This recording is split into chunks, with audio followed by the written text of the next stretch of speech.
Hey, we're back with more Ace Attorney. Sorry for the wait. Sorry for the long gap between parts. Really, I'm only going to be apologizing to myself because I probably forgot a lot about this case in the downtime between last stream of Ace Attorney and this stream. But, you know, there's a lot of badgers. Wendy is here as well. It's certainly an interesting case. And as you can see, we're towards the end of it. So I thought, maybe if the end goes smoothly, we can at least start case 4. I don't know how far we'll get into it, but let me turn down my computer volume real quick because A, I know I turned it up to listen to those tracks, and B, I know that if and when Ollie raids me, it's gonna be loud. So, boink. Let's go. Yep. Let me just, yeah, there were 4 badgers. There was the pendant on this guy, the body. There's the car with the 3 wheels, the sword that was used to like block up the door. We got all these guys. Yeah. All right. It's coming back to me. I'll figure it. If I don't remember stuff, I'll figure it out. Bam.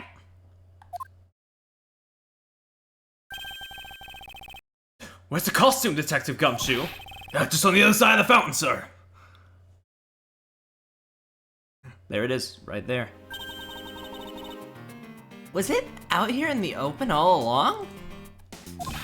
No, it was discovered in the tall grass back there. We moved it out here in order to examine it more thoroughly. Now let's get down to it. The blue badger is dead. So true, hey Kiki. Well, I wonder what's suspicious about this. Bap. What do we have here? Oh, it's another pendant. There's 2 treasures in one day. How lucky is that? And hey, this pretty baby's made of platinum silver too. Another pendant on top of the one we found on Mr. Deacon. Is it possible that these two... How am I feeling about it? It's not bad so far. It's very whelming. There hasn't been any, like, dog shit cases in my opinion. Although I haven't finished this one, so my opinion could skew. But there haven't really been any, like, standout cases either. Hold it right there! Oh wait, no, that's the guy. That's the dude. Hands off, Mr. Prosecutor. You sure know how to cross the line, don't you? Ugh. A pendant, huh? This is a very decisive piece of evidence. How can you tell? Look here and read off what you see. Lauren. Hey, it's a name that's engraved on this. Well, what do you know?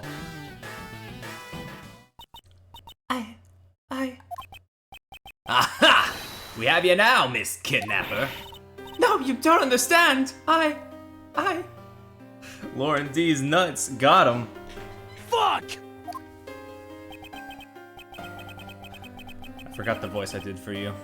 Lolly, I can't believe you were one of my kidnappers. Lance. You're kidding! Miss Pops was one of the kidnappers? Yes, it was me. I held Lance hostage. Why is Lance like a boiled saggy egg? Unfortunate. I don't know how to answer that. So, Miss Pops is one of the kidnappers. But even knowing that, I can't call this case solved or over.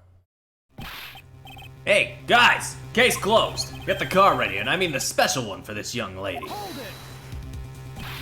it! Again, Mr. Prosecutor? What is it this time? Are you proposing that Miss Pops is also the culprit in the murder case? What happened? I thought Officer Meekins was your suspect. We found it. Found what? That officer's gun. He literally dropped it in the middle of a thick patch of grass. Your country's police are a sham. Look at how careless they are. Who are you calling a sham? The officer's gun didn't show signs of having been fired, so it can't be the murder weapon. So, Officer Meekins has been cleared of all charges, I see. And that's when a brand new suspect comes walking onto the scene. The murder only happened because the kidnappers started fighting amongst themselves. As I recall, it was you who said that, right, Mr. Prosecutor? Miss Pops, did you really kill Mr. Deacon? Yes, I killed him. I can't believe it. Thanks for the confession. Agent Lang, it's much too early to declare this case closed. Look at you, so sure of yourself. We've got the culprit's own confession and some very incriminating evidence. What more could you ask for? Miss Lauren Pops? Yes? I want to hear it from you. Tell me your side of all that has happened today, from the kidnapping to the murder. But why? I'm a kidnapper and the killer. Isn't that enough?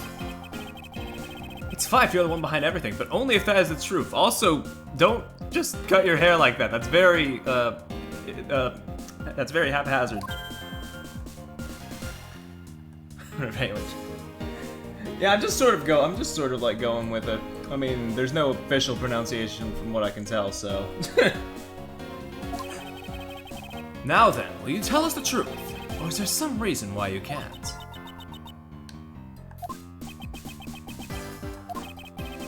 I've had a change of heart. I think I'd enjoy seeing you sulk away as the loser for money. Alright, you heard me. Let's hear about all the evil deeds you committed today.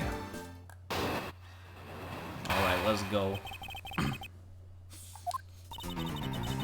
Who came up with the kidnapping plan was the butler, Mr. Deacon. We knew that we could get rich by holding Lance hostage. Mr. Romano would pay anything to get his son back after all. Everything was going according to plan, but as soon as we got the money, Mr. Deacon turned on me and tried to kill me. There. Are you satisfied? She just confessed to her crimes a second time. At least you have the guts to admit what you've done. I can at least respect that much. Miss Pops, is what you said really the truth? Yes, it is. If that is the truth, it certainly isn't the whole truth. Because there is something that seems a bit too improbable in her confession. Alright, taking my first sip of the stream. The one who came up with the kidnapping plan was the butler, Mr. Deacon. We knew that we could get rich by holding Lance hostage. So I don't pay anything to get his son back. Everything was going according to plan, but as soon as we got the money, Mr. Deacon turned on me and tried to kill me. Hey, hold up. Why do you think he did? I have no idea, but maybe he had planned on doing so from the very beginning. Miss Pops. Wait, Mr. Deacon planned to kill Miss Pops from the very beginning? Was that ever really likely to happen? I don't know. Again, been a while since I played the first half of the case. What should I do? Should I raise an objection? I mean, if you're feeling sussy about it, Edgy, then sure, why not? Raise an objection.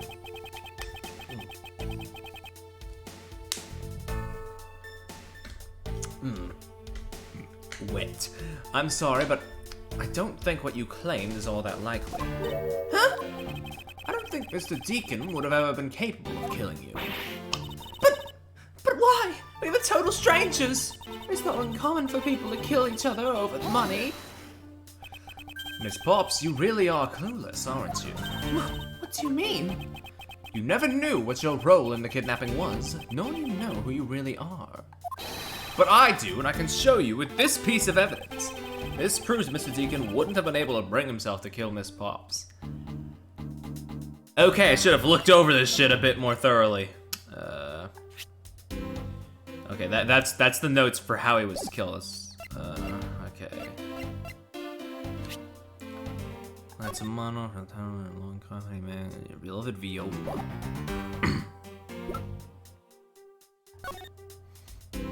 Whereabouts unknown after his escape from the Penitent prison, stole a gun from a guard during his escape. We thought he might head for where his wife and sole daughter are.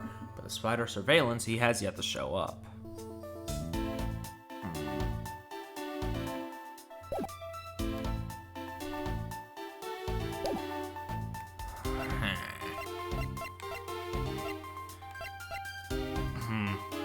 Well, really, the only thing I can think of is, like, the pendants being similar.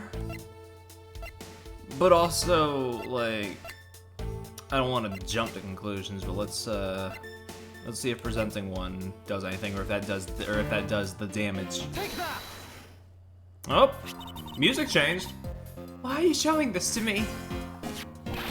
So what about the pendant? This horse pendant, along with this piece of evidence, shows who you really are. Okay, I guess that works. Yeah, that works. These two pendants resemble each other, wouldn't you agree? Hey, you're right! They're the same color and they're even made of the same material. I know what you are, moment. So true. I believe that these two pendants are actually one. Yeah? Shall we give it a try? Oh, I felt my bones crackle a little with that one. Thanks, DD Droid. Wow, it's totally Pegasus. But why? What does my pendant matchup have to do with Deacon's? You're a smart lady. I'm sure you can imagine why that might be. What? No, that can't be. So the two make a set. It's just another trinket. It's not as though this changes anything. You lack imagination, Agent Lang. Very well, I'll show you with this evidence. This is the piece of evidence that gives meaning to the Pegasus pendant. Well, maybe this is where we put the thing then. It's like wife and soul daughter, I guess. They have to, yeah, they gotta be like related in some sense then, yeah. I mean, especially with the pendant, yeah, I think that kind of just puts two and two together. Take that! In a way. Oliver Deacon was just an alias for this man. His real name was Colin Deveray. The name that is etched onto the horse pendant. What, an alias? I suppose he had to hide the fact that he was a felon somehow in order to live. It makes sense given what is written in Mr. Deveray's dossier. But what I really wanted to point out was this. This specific section is what reveals the true meaning behind those pendants. Wait, do you just want me to like select part of the word daughter or something? Take that! As you can see from this section, oh! I mean, Mr. Deveray had one daughter. And her name is Lauren Pops. That's a lie! That person was not my father! He couldn't come out and tell you he was your father because he was in hiding. However, I believe he was trying to secretly watch over you. Do you still believe that a man like that could kill the daughter he was separated from? Or even that such a man would allow his daughter to get involved in the kidnapping plot? And what is so funny, Agent Lang? You're good at making things up in your head and deciding it's the truth, aren't you? What are you trying to say? Your thinking is much too innocent. After all, I've thought of another possibility. Is that so? Well, let's hear it. Alright, gay boy, tell me what you got. I'll grant you that the two of them are father and daughter. But isn't it possible that they both knew that fact? It was no coincidence that the reunited pair began involved in the House of Amano. And two of them made good use of their meetings to plan this little kidnapping. Wouldn't you say my scenario is perfectly probable as well? This is his version of how things might have been. You don't have any proof either one didn't know of their true relationship, right?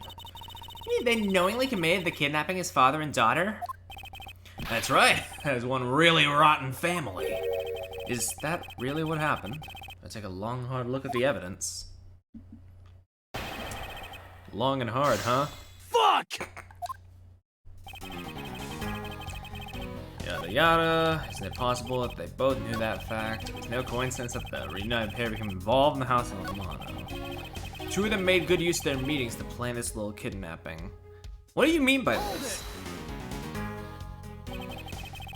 You know how they plot to commit this crime as blood relatives? Can you think of a better partner? They're certainly a clever pair. The butler and the girlfriend. No one would ever suspect that they were, in fact, family. Yes, from the very beginning. They painstakingly practiced those roles well. Wouldn't you say my scenario is perfectly probable as well? The two of them.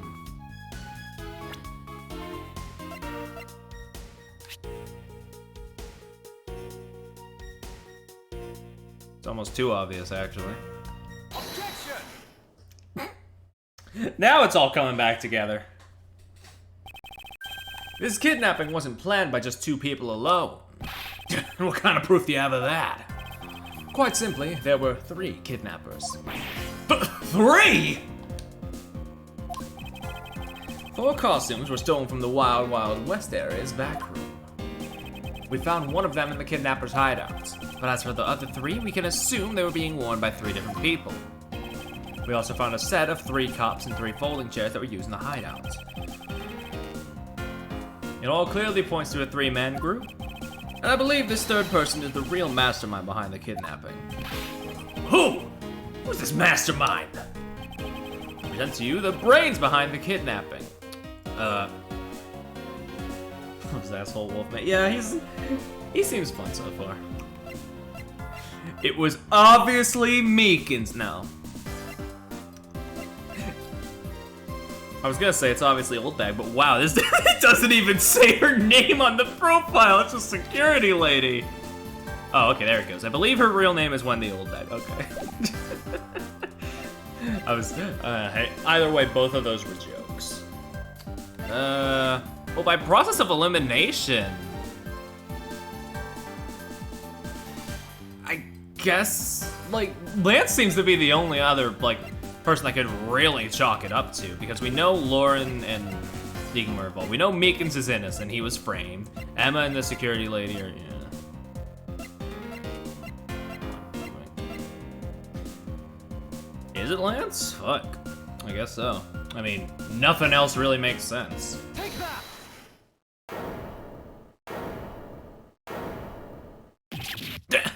Lance Amano! Yes, this abduction was in fact schemed up by Lance himself. Okay, I'll hear this out. Recall what he said when he appeared before us. Did you see the faces of your kidnappers? No, I didn't see their faces, but Sue, one was a woman. However, there were 3 kidnappers, which is in direct contradiction to what he said. But, I know I only saw 2 people. This guy was being held hostage. It's possible he couldn't see all 3 of them. Ah, yes, about when you were being held. I have my doubts about what happened then. Lance, would you mind telling us what happened while you were being held captive? I really don't remember much anymore, honest. If I don't tell you at least something, you won't believe me at all, will you? Yeah, I guess not. Wait, hold on, wait. I need the, hold on, let me cross-reference real quick. Oh my god, we have the same hair swipe. Jesus. I was kidnapped yesterday morning. They had me shut in that room, blindfolded the entire time. But the kidnapper suddenly disappeared around the time I heard rain falling outside. My hands were cuffed, but it was a stroke of luck that they left me alone. I made my escape and ran away from that room as fast as I could.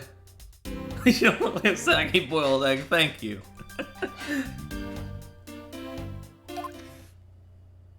I'm just a normal egg. I don't fucking know. Through the underground passageway, I presume? Are you okay? Sorry, I really didn't want to recall that horrible ordeal, but now you believe me, right? No, not quite yet. Ah! How can you not? Why do you look at me with icy daggers in your eyes? Because he's a prosecutor and because they're all like that. I'll have you know, Agent Lang, a prosecutor's eyes are for discerning the truth. And should they be interpreted to be cruel at times, then so be it. There's a sticking point in Lance's testimony. Let's see what he offers up when I push a little. Bonk.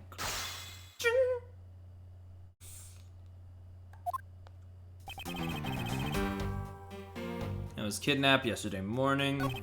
They had me shut in that room blindfolded the entire time. The kidnapper suddenly disappeared around the time I heard rain falling outside. My hands were cuffed, but it was a stroke of luck if they left me alone. I made my escape and ran away from that room as fast as I could. Tell me more. How did you manage to escape?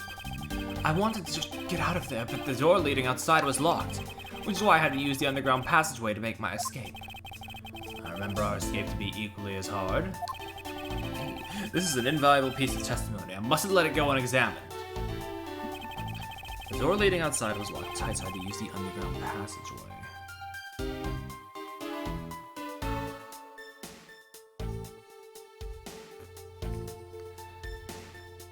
It wasn't locked though. Well, it was. Wasn't it like jammed? It was used to jam the handle to the hideout's door. Yeah. Objection! You said that the door leading out was locked, but was it really? We're talking about that room behind the saloon front, right? Look, I heard they took quite a few men to get that thing open. Allergic jam. Right, Sheena? Yes, that's correct. Then take a look at this! What is that, a sword? Not an especially reliable one if it's broken like that. Allow me to start from the end. My conclusion is that the door was never locked. It was simply held shut by this sword, which was used to jam the handle. Lance, even though your hands were cuffed together, you could still use them. If that's the case, then why did you not just simply remove the sword and escape? Why did I was disoriented. Yes, that's it, I didn't notice it. As if I should accept such a bold-faced lie. You locked yourself in that room because you had to make yourself look like the victim. But you did not, in fact, possess the key to the door. That is why you used the prop sword to improvise to create a prison of your very own. You've been making this guy out to be one of the kidnappers for some time now. I don't know if you've forgotten something very important along the way. And what would that be? A motive! What else? Do you honestly think that an upright, pure boy like him would hatch up a completely pointless scheme such as kidnapping himself? It's a nice argument. How about you back that up with a source? Objection!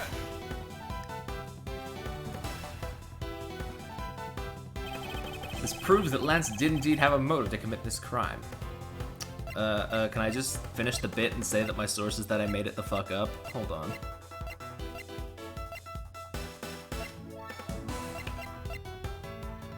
Well, I mean, we still haven't used...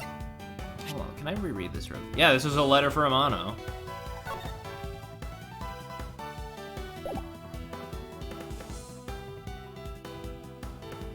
Take that! Fuck it, go for it. To put it simply, Lance has a very urgent need for money. It is hardly your typical love letter. It is, in fact, a collections bill. It appears our upstanding boy's acquaintance has accumulated quite a debt. Isn't that right, Lance? Looks like it's hard being the son of a rich man, too. Must be rough when you have to resort to stealing from your own old man, huh? All right, I give up. I abducted myself. Lance! Shout out to the just sudden gust of wind that just made his sprite animate like that for half a second. It's over, Lolly. In this life, we really are bound to our fates after all. All I wanted was to go with you to a new town, somewhere where no one would know us. I wanted us to be well off with that 1 million, but now, the dream is over. Oh, Lance! Then you are giving yourself up? Yes, I had planned to run away from this world of my Lolly. Oliver even helped us with their plan, but then he had to go and stab us in the back! He turned on you? Maybe he didn't want to split the ransom money. That's my guess. Happened almost right after you made the drop-off. We were alone, he attacked me all of a sudden. After a brief struggle, I was able to contain him and keep him under control. We left him inside that room as Lolly and I made our escape. We wore different costumes and split up. We left first in the Blue Badger costume. That would be if the person Officer Meekin saw was Miss Pops. But right then, the old man just had to wake up. I was careless and he tackled me pretty hard from behind. And Oliver put on a Bad Badger costume, took the suitcase with the $1 million and ran. I contacted Lolly right away and warned her that he had a gun. You left in the horrible, horrifying one. Yeah. They had no idea that they were related, so I thought that it would only end badly. I still don't believe it. That person was not my father. Because if he was, I just killed my own father. Holy, then it really was you.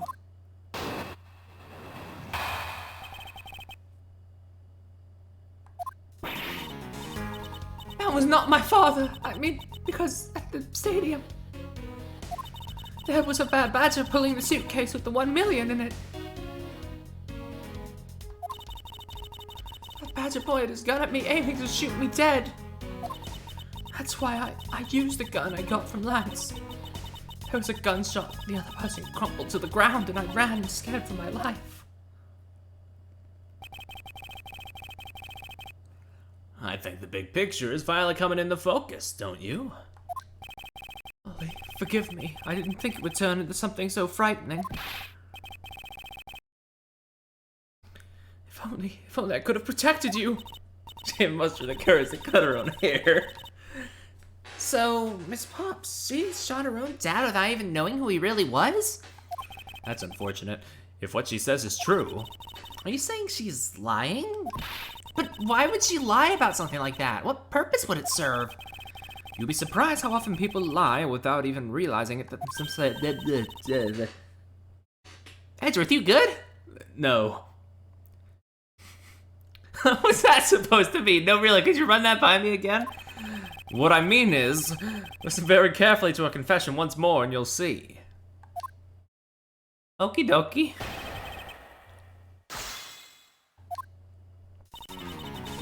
I was on my father because at the stadium there was a Bad Badger pulling a suitcase with the $1 million in it. That Badger pointed his gun at me, aiming to shoot me dead. Hold it! Were you able to clearly see the gun? Yes, I got a very good look at it while it was pointed at me. Oh, Father, why would you try to shoot me? Do you really think a father would shoot his own daughter, Mr. Edgeworth? I don't know. I don't want to believe it myself. But it's true. My father's left arm was raised with a gun in it. Pointed straight at me. About to die, I thought. Miss Pops, please calm down and take a deep breath. And then, would you allow me to please hear that last statement one more time? Yes, of course. That Badger pointed the gun in his left hand at me, aiming to shoot me dead.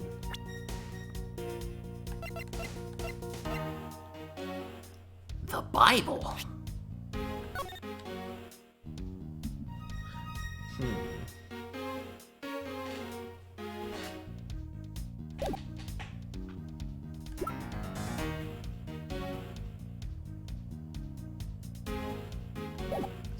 Left hand. Hold on. I may need to read this again because this has like his history, right? Dominant hand, but motherfucker. Objection! I have here a dossier on your father. And according to this, your father was right-handed. Then The person pointing a gun at you from atop the stage was not Mr. Deacon. Hold on there, Mr. Prosecutor. I think you need to take a refresher course. The Bad Badger has a model gun attached to his right hand, which is why the only hand he could have held the real gun with was his left. Isn't it possible that went down like that?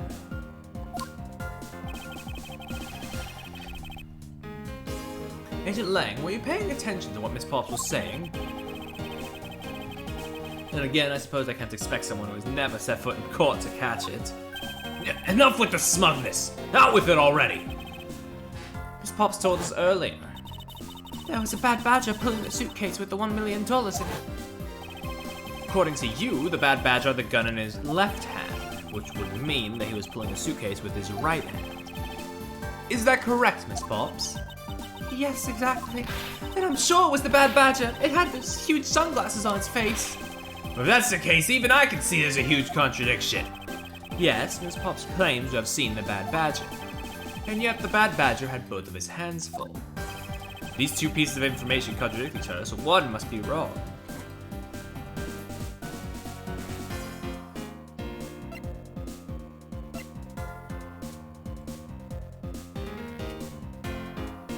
Wasn't the bad badger? Miss Pops, what you saw was not the bad badger. Think back and recall which character was it that leveled a gun at you. But it was wearing a pair of sunglasses and it had that strange blue beard. Oh, I had the beard too? Okay, fuck. That sums up the bad badger pretty well, I'd say. Too bad for you, but it looks like the bad badger wasn't a mistake. Ah! Hey, Pope. I hope you and your duck are having an okay day. Miss Pops claimed to have seen the bad badger, and yet the bad badger had both of his hands full with something or another. These two pieces of information contradict each other, so one must be wrong. I mean, hold on. Wasn't there a thing? Yeah, the gun was like missing from it, wasn't it? Unless I'm fucking up. Hold on. Holding a gun in his right hand as he pulls the suitcase with the same hand. Isn't it possible for a right-handed person to do both things simultaneously? Your deduction's full of ones who make conjectures, don't you think, Mr. Prosecutor? Okay, fuck it. I guess both are correct.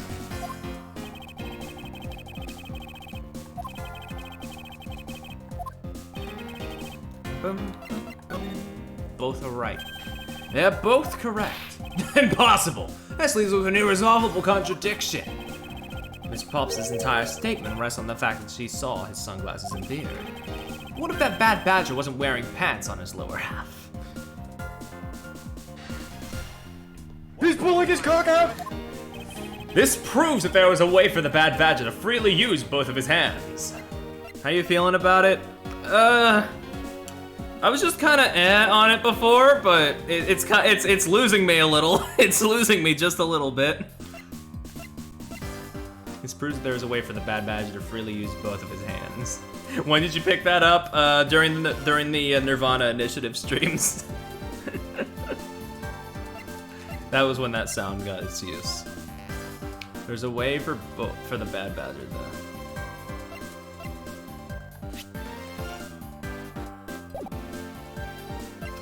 Maybe if the head was on a different body, I guess, yeah. Take that! The costumes have two parts to them, a head and the body. Oh, I get it now. The head Miss Pops saw was probably really the head of the bad badger. However, is it not possible that the body was that of an entirely different badger? A different badger? Yes, or to put it more bluntly, I believe it was the lower half of this badger. The body of the bad badger Miss Pops saw really belonged to...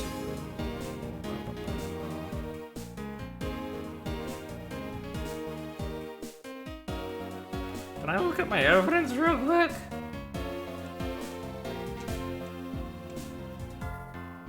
Take that! Fuck it, I'll just... What? What the heck is it? It's the proto-badger. Yes, it's a simple matter of process of elimination. Miss Pops was wearing the blue badger's costume, so we can eliminate that one. And the pink badger is of the wrong color, which would have been incredibly obvious. All that is left is the proto-badger costume. Miss Pops? Who was the one who wore the proto-badger costume? That would be Lance. God, look at these two fucking crybabies. I'm sorry, that was mean. Are you saying what I think you are? Now Lance Amano donned the bad badger's head and pretended to be Mr. Deacon? On top of which, he plied to shoot Miss Pops while wearing that hideous thing. The stage that was set up in the stadium was nothing more than that, a setup. And its purpose was to lead Miss Pops into believing she had committed murder.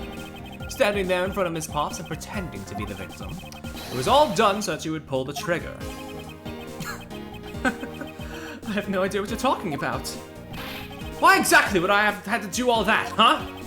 There's but one reason. Lance Amato, you are the real culprit behind the murder of Mr. Oliver Deacon. What? No. That's slander! Take it back! You take it back right now! Just out of curiosity, Lance, which is your dominant hand? I'm left-handed, but what does that have to do with anything? It depends. According to Miss Pops, her attacker held a gun in his left hand. Ha! Who's one-handed doesn't prove a thing. Weren't... Whatever. You're losing me! And besides, now you're just being absurd! It's not like the Proto-Badger is bulletproof. One misfire and he would have found himself dead, right? Of course. Logically, if he had been shot, he probably wouldn't be here with us. But I believe he had thought of that as well, and prepared accordingly. And this should be all the evidence you need. This is how Lance made sure he wouldn't be hit by a bullet. When I backtrack on my own statements for no other reason than fuck you, yeah. Yeah.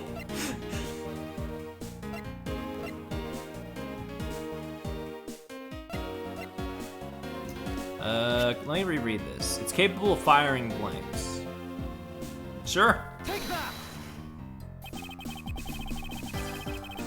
We found one half of a bad badger costume in the hideout. A broken one. It was not the same one that the victim was wearing, plus it was missing something. And that something is the model gun that the bad badger carries, which can fire blanks. What? Miss Pops, where's the gun you use now? I threw it away into the sea. That makes it a bit tough to verify what it was.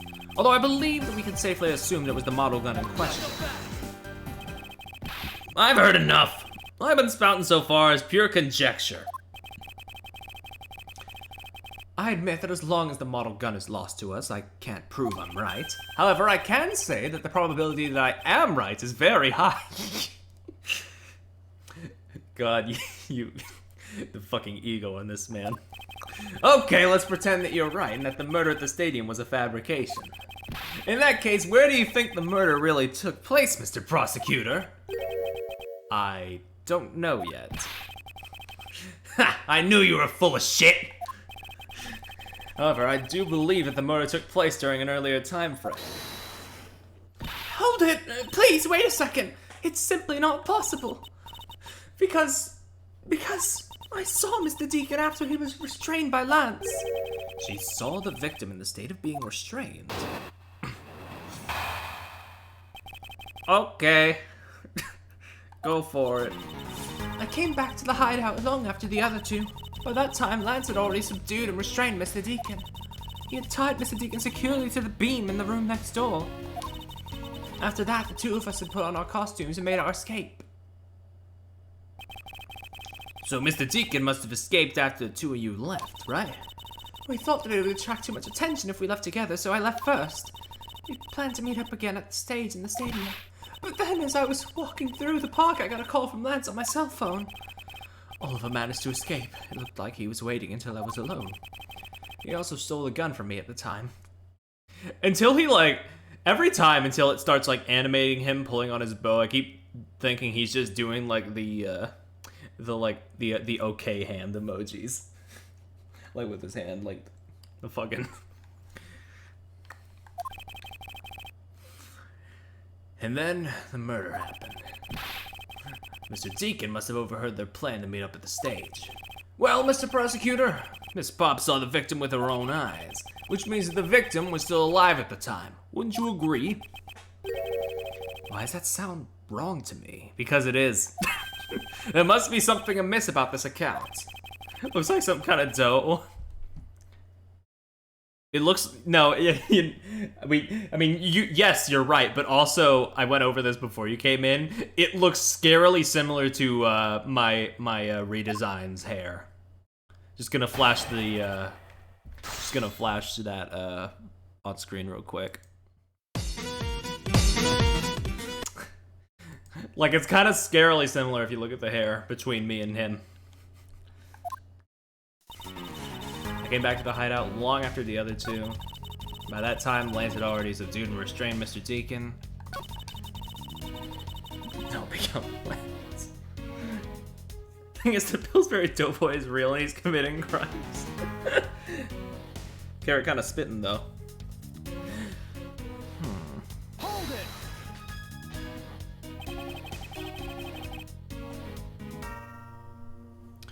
You are sure that it was Mr. Deacon that you saw?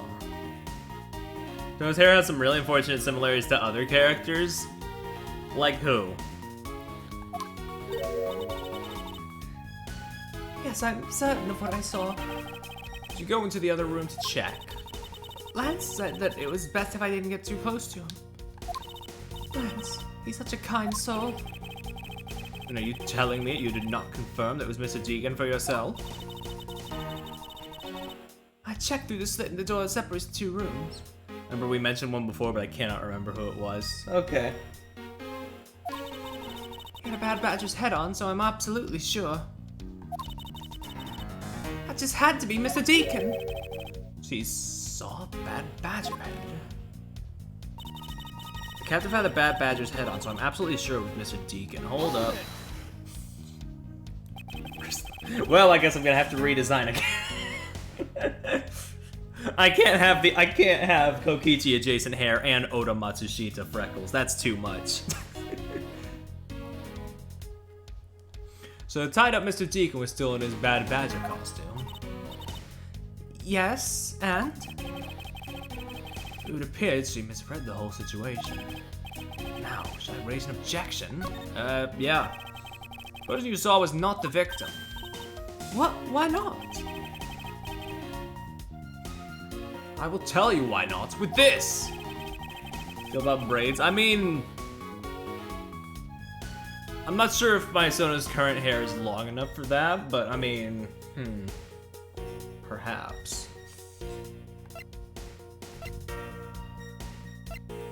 Show us that the person you saw was not the victim. I'm sorry, I tapped out for half a second. Probably we have to show the head and like, yeah. You braid short hair, just be short braids. That's fair. Miss Pops, the person you saw was not Mr. Deacon at all. Huh? The person you actually saw was this person.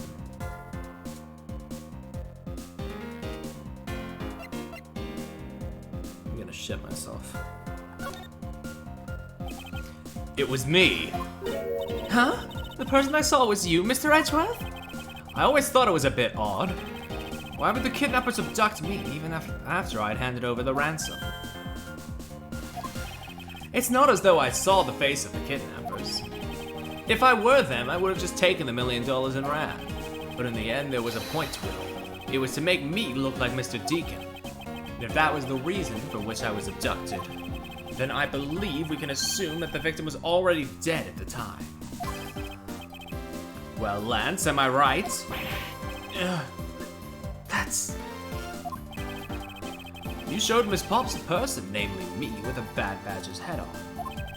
And then made your costumes escape together, or so you pretended. Huh? What do you mean he pretended? Exactly that. I believe Lance watched you escape, and then doubled back to the hideout. Probably to come and remove the Bad Badger head from my unconscious self. I might try like a Sholmes style hairstyle maybe for the Sona. I don't know. I'm thinking about different hairs now. I mean, I know I gotta. I'm redoing the little PNG tuber guy anyway for 2023. So, you know, might as well do another little design tweak, probably. McGrady's fake prison with the prop sword. He then escaped via the passage. Hold your tongue, boy. Don't get caught up in that tidal wave of words coming out of Mr. Prosecutor's mouth. Tidal wave? We've heard a lot come out of you, but I've yet to see a shred of evidence. The victim's betrayal and his subsequent detainment, all of that could have happened while you were out cold. That's right. We were out for quite a while, Mr. Prosecutor. If that were the case, Mr. Pops would have still seen me tied to that beam. I was scared of Mr. Deacon, so I didn't go into the next room. So I really have no idea if you were in there or not, Mr. Edgeworth. You see, it would seem that you can't prove a thing.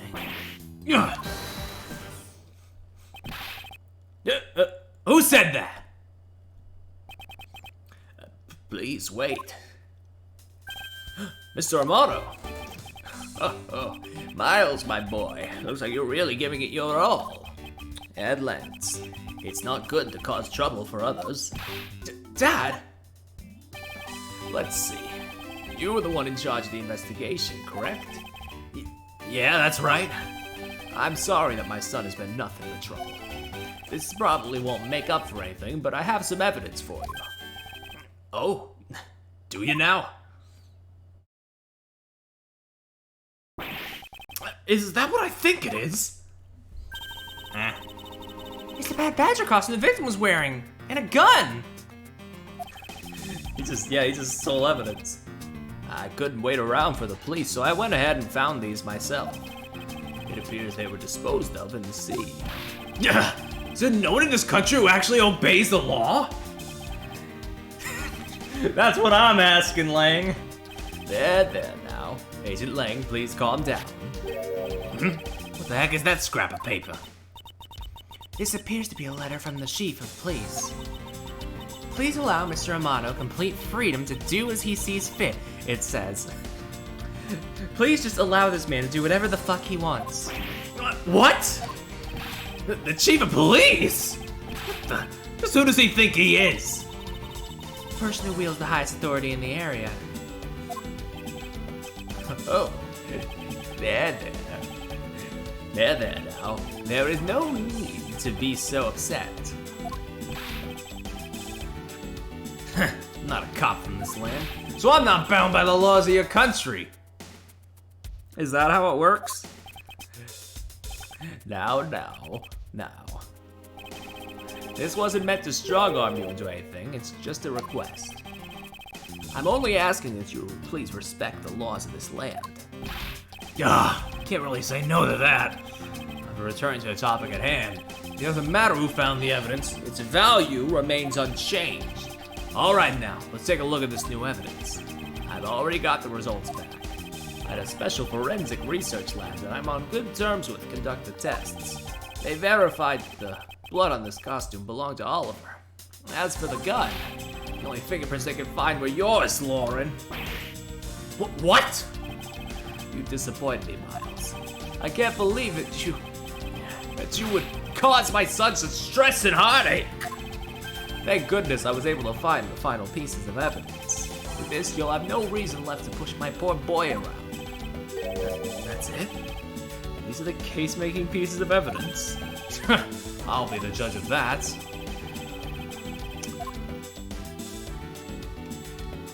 Two guns. Could this gun be the actual murder weapon? Revolver. What's that in the head? What's this? It looks like there's something inside the costume head.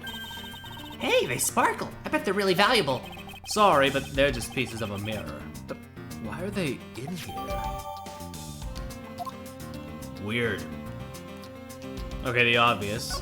This bullet hole. It looks kind of burnt around the edges. Wait, those burn marks were left by the gunpowder. It's the most important fact. Why is that? Because it's proof that the victim was shot at point-blank range. Okay.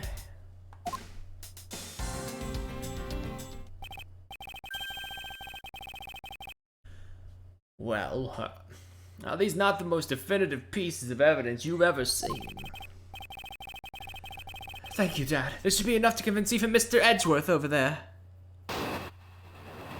Hey, I doubt it. Make no mistake, there are fingerprints on that murderous gun, and they prove it was Lolly who killed Oliver. But Oliver was also after Lolly's life. So, Mr. Edgeworth, even you must see that Lolly was only acting in self-defense. The fingerprints on the weapon. Oh no, this isn't helpful at all. Look, Mr. Edgeworth, all I want to do is save Lolly, but in the end, all I can do is watch on as she takes the punishment for her crimes. That may be all you can do. However, I still have a case to solve and a job to do. The job of unraveling your insidious lie. You wound me. Why won't you believe me, even in the face of all this evidence? You were also a criminal. Yeah, true. Make no mistake, there are fingerprints on that murderous gun. Those fingerprints, are you sure they belong to Miss Pops? There's no mistake about it. Through my connections, I had the best forensics techniques money can buy performed. I find that to be a bit peculiar. What? Are you trying to pick an argument with me? What should I do? Should I raise him? Yeah, sure. Frankly, I don't believe that Miss Pops' prints should be on that gun to begin with. And the reason why Miss Pops' print should not be on the gun is... I mean, she was in a costume, right?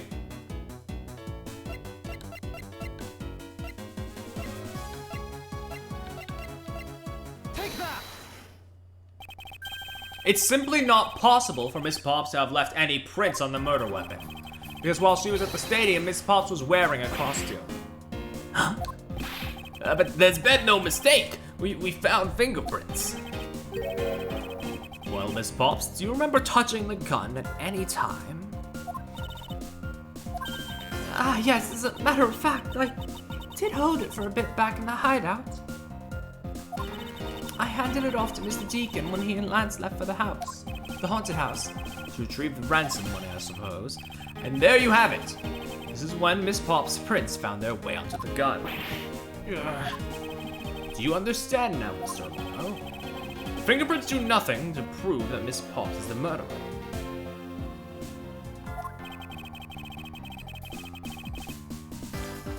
But you don't have anything to prove that she isn't the killer, right? You seem very adamant about insisting that your girlfriend is a cold-blooded killer. Oh, Lance. What? No way! I'm incredibly worried about her! That doesn't change the fact that you don't have any evidence, right? That's where you're wrong. I have the evidence. What? How? The story that Miss Pops killed the victim at the stage in the stadium, the whole affair is simply not true because that was not the real crime scene, but a setup. This proves that the real murder was not committed at the stadium at all.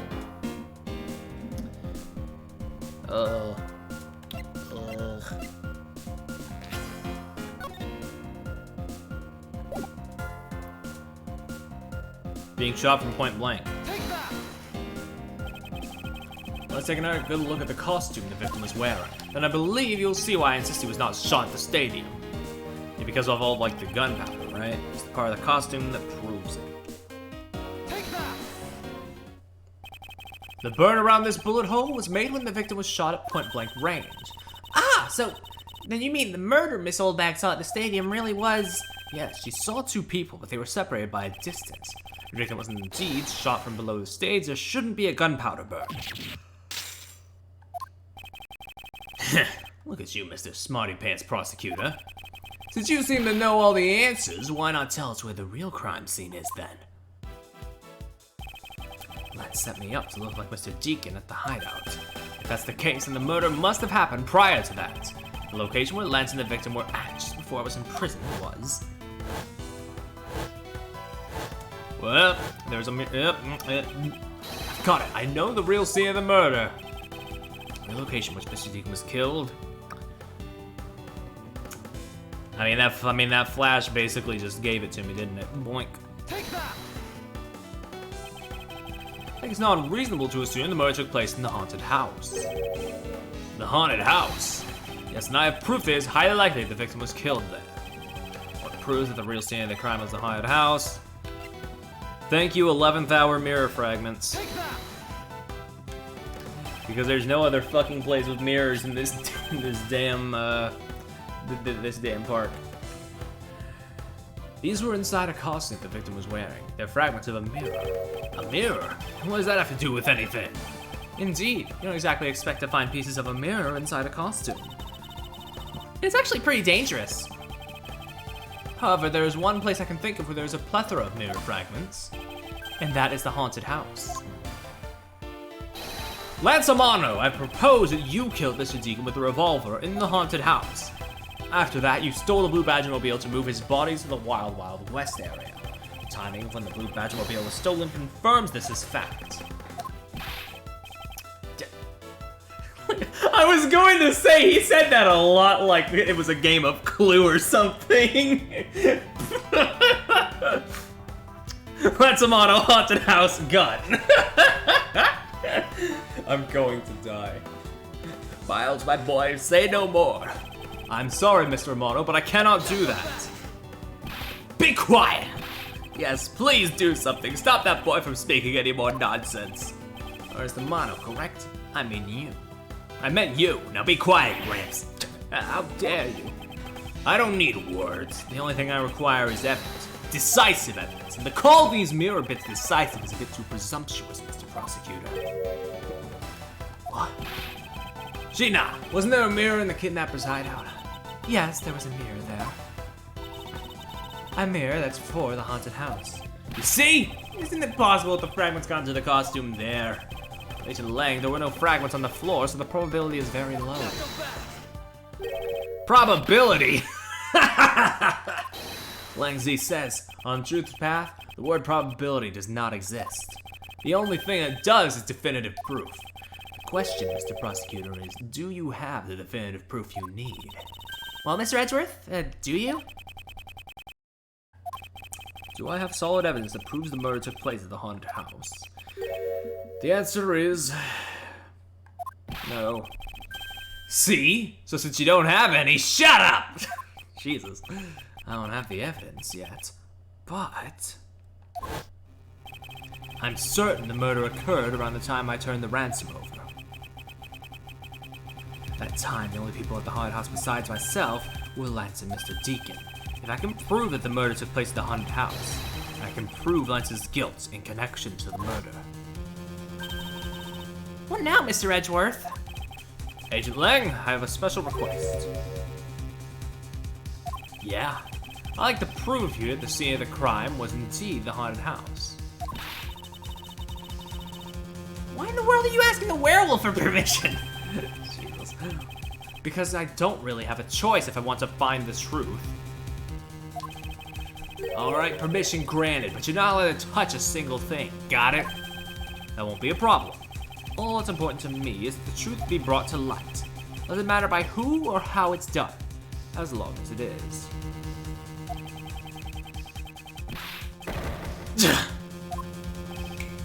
Sheena! I'm here. Put in the paperwork for the authorization immediately. Understood. I'll get the Gatewater Group's approval. Who was that? Now. Let's hold on for a second. There is no need to obtain approval. Mr. Romano? Agent Lang, if you would please take a look at this. What is this? Gina! It's the deed to the haunted house.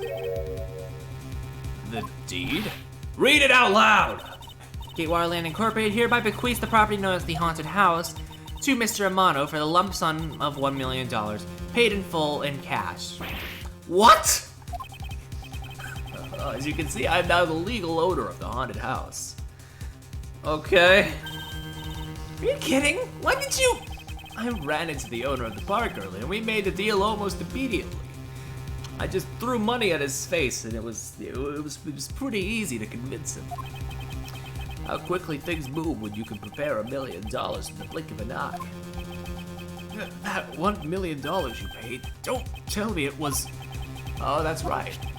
The disgusting suitcase belongs to you, doesn't it? I don't have any more use for it, so you may have it back now. You used the ransom money? My Lance is a good boy. Even apologized for the kidnapping a bit earlier. So I do believe that I will forgive him. After all, he did return the ransom money. That's the way things are, so if you would please discuss things with me from now on. Discuss? What is there to discuss? Why, permission to enter the haunted house, of course. Ugh. While we were busy listening to Lance's story, Mr. Amano was out there preempting us. Permission to search the haunted house is denied. End of discussion. Agent Lang, I want you to arrest that girl. And Miles, you should hurry on home now, my boy, before I really lose my temper. Mr. Romano definitely has the deck stacked in his favor here. Yeah, this case is... Ooh. What should I do if I leave like this? The truth will be lost forever. Literally, I think if this buyout plot point didn't happen, we could have resolved this case in this part, but instead we have it to be continued. Let me take a drink of water.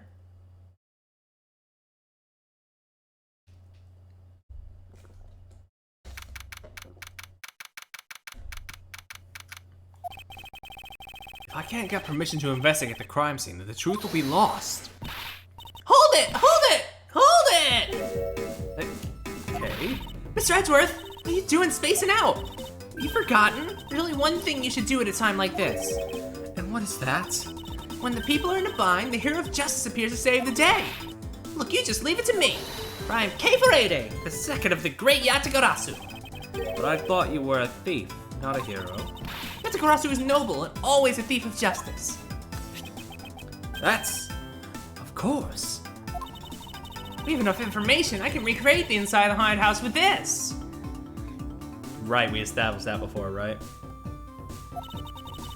Plus, if we then factor in everyone's testimony, You can recreate exactly what happened when I dropped off the ransom money. Be able to figure some new information out through this. It's worth a try. Agent Lang? Ah, so you want to use your little toy? Be my guest.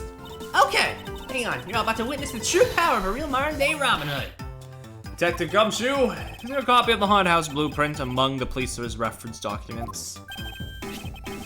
Yes, sir! We got it just in case we needed it for the kidnapping case.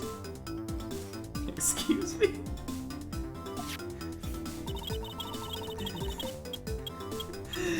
Oh. Yeah, just let it happen. All right, I'll input the haunted house data then.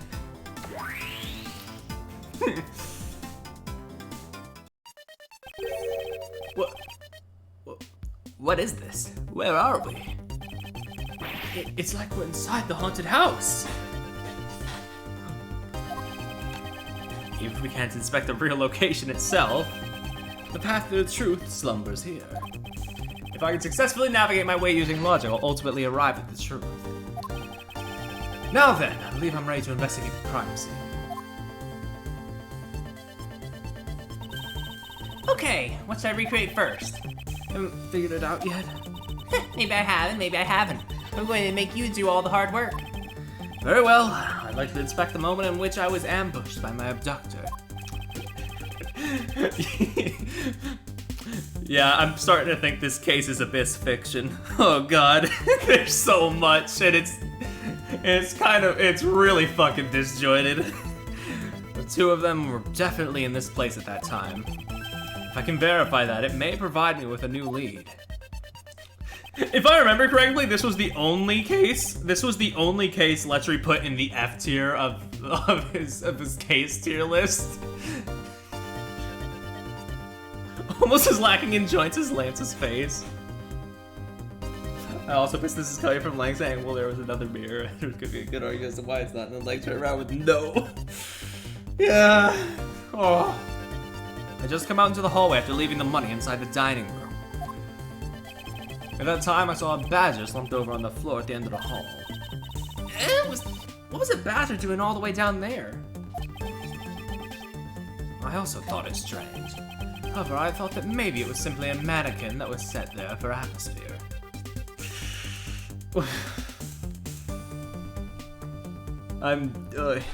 Okay. Do you know which badger it was? No, it was too dark to tell. All I saw was its silhouette. In that case, I guess I'll just program a badger silhouette in for now. Okay, programming complete. I gotta use my hacker voice for this, actually. I'm in.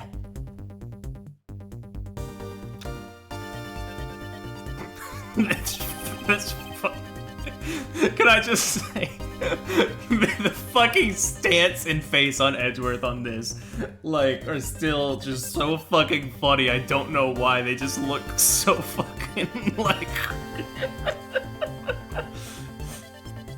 Then I started walking towards the exit. And that's when you were struck from behind, right? Yes. But that's odd. The hallway's a dead end. Where did your assailant come from? There's only one location I can think of. I believe my assailant. Fuck. Like, that's a fine. You're right, actually. I believe.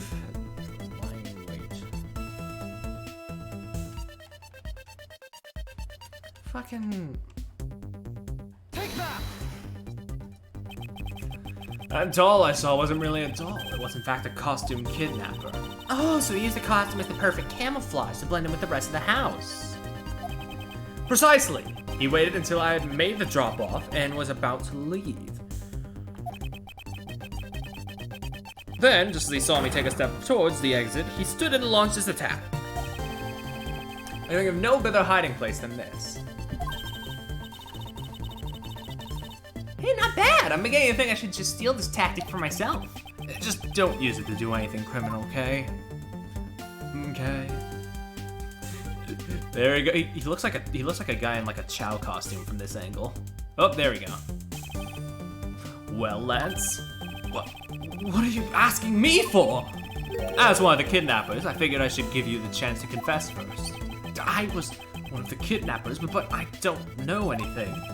I did come up to the haunted house, but I never set foot inside. I left Oliver in charge of picking up the ransom money. He didn't set foot inside. Is he telling the truth, or is this another lie? All right, then you're claiming there was Mr. Deacon who assaulted me. Yes, I'm sure it was him. Okay, I'm putting new info now. Mr. Deacon was the bad badger, right? Since the bad badger has a gun attached to its right hand, I'll have to change it so that the weapon is in its left hand.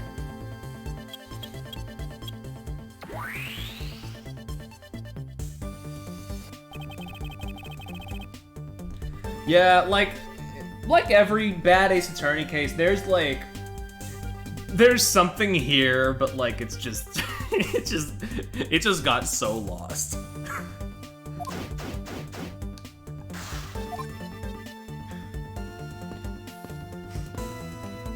It's me.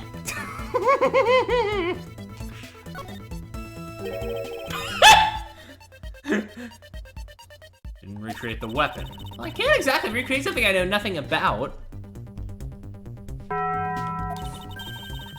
So tell me, what were you hit with? The attack came from behind, so I have no idea, but I doubt it was someone's bare hands. Okay, then where were you hit? I was hit on the right side of my head, just above my temple. There was a bit of blood, but it wasn't anything serious. Ouch, sounds painful.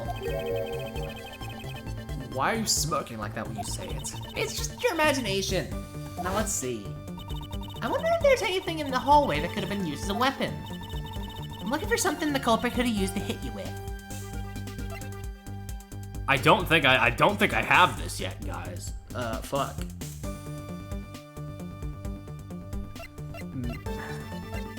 Fucking... Maybe this funny sword? Take that! Because, I mean, it's right there in the thing, yeah? I have it. There was indeed one such object lying here in this hallway. A prop sword. Are you talking about this thing here? Yes, although we did find out the kidnapper's hideout. Wait, yes, it's possible what the culprit... that the culprit took it with him after using it on me. Leave no evidence behind, right? Correct. It may be worth a more thorough examination yet. Okay, so what test do you want to run on this sword? Well, I don't think dusting with prints would, well, I mean... Well, yeah, the guy was in the costume. Dusting with prints would mean nothing. Test with aluminum. The culprit was wearing a costume at the time, so fingerprint analysis is useless. So let's run a luminol test. It's possible that some of my blood found its way onto this. Agent Lang, may I ask for your cooperation in this matter? Like I have a choice. Sheena, call the lab boys! Understood. Except for a dab on the left side, it would appear that the blade is spotless. So it must have been the left side of the prop sword that hit you then, right? Okay, I'll update the recreation with this new piece of info.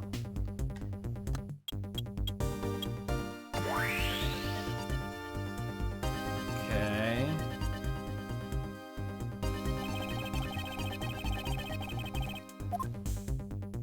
Jesus. Okay.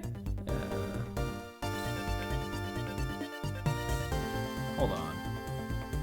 Can I get a closer look at this? Blech. Is this spot somehow connected to any of the evidence I hold? Yeah. Let me look at the sword again.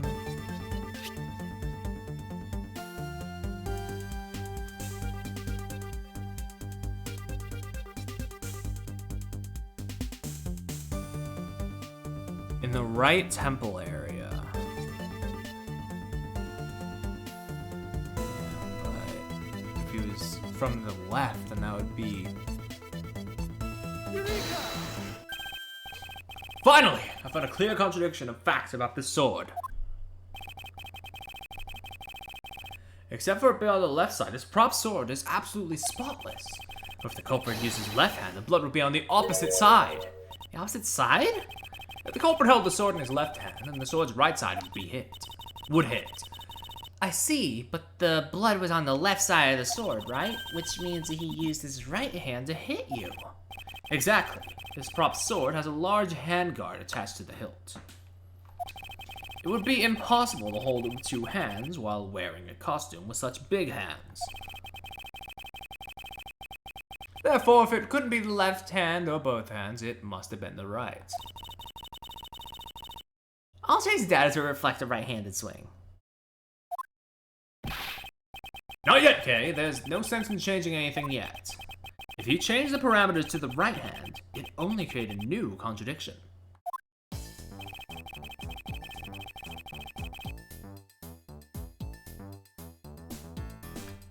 Changing the prop sword to the culprit's right hand would conflict with what? The Bible? Take that!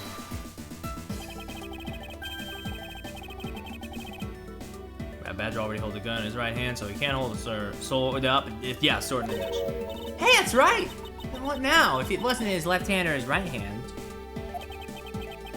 It means that the one who struck me could not have been the bad badger.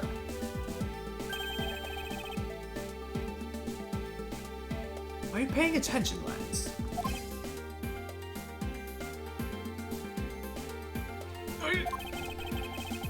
Mr. Deacon could not have been the one who struck me, which leaves only you as our primary suspect.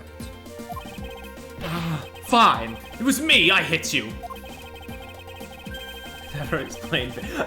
I was going to ask, but I felt like it was obvious, like, if the little thief thing continues to be throughout the game, like if it's the gimmick of the game or just the gimmick of this case. But I guess, yeah, it is the gimmick of the games, yeah.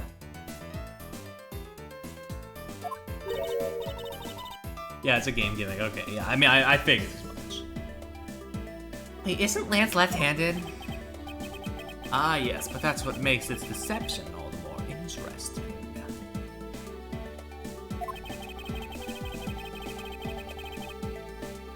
He used his right hand to make it look like Mr. Deacon had been the one to strike me. They just... off. But you see, firing a gun with one's non-dominant hand is difficult.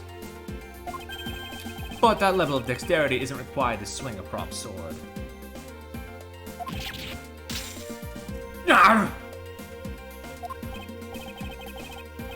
Hey, please input this new data. The one who hit me from behind was Lance. Or should I say, the Proto-Badger. You got it. Here I go.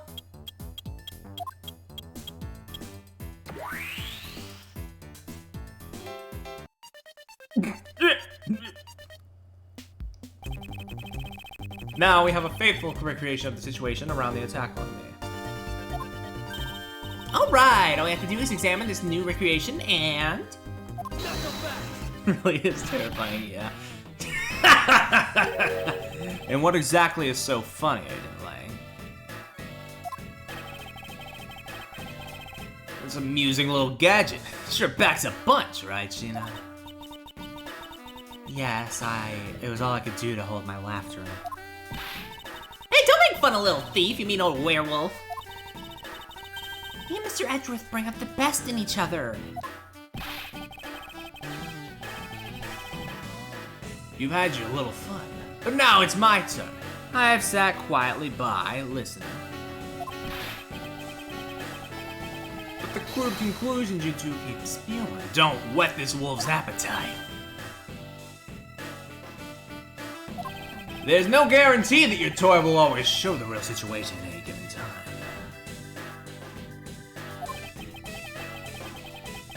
All it displays is whatever information you put in there, right?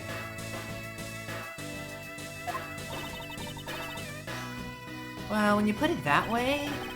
Your suppositions are wrong. It's not your fault, so I'm gonna let you in on this. There is a trick to the haunted house. And what may that be exactly? A trick beyond what your tiny imagination can produce. Sheena! Here you are. Now then, what you missed, girly, is written right here in this pamphlet.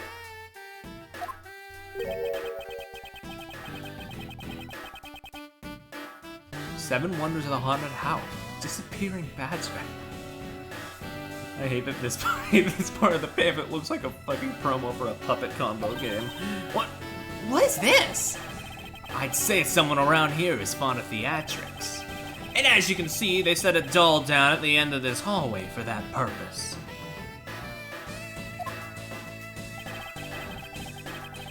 Basically, the blue badger you saw was just a stupid doll. Okay.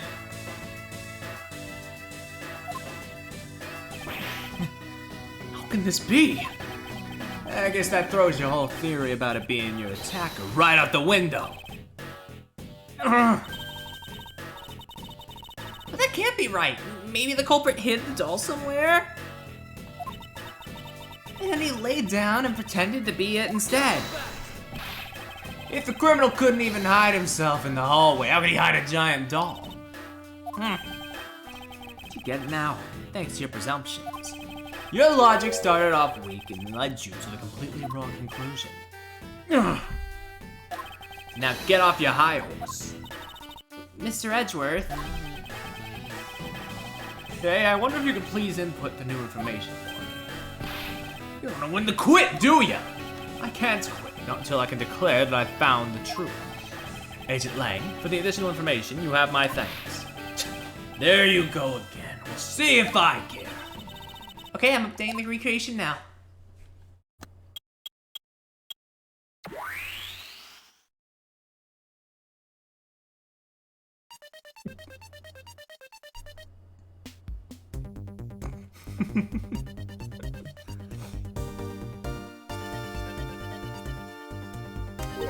That looks really weird. How it changes from the blue badger into the proto badger all of a sudden.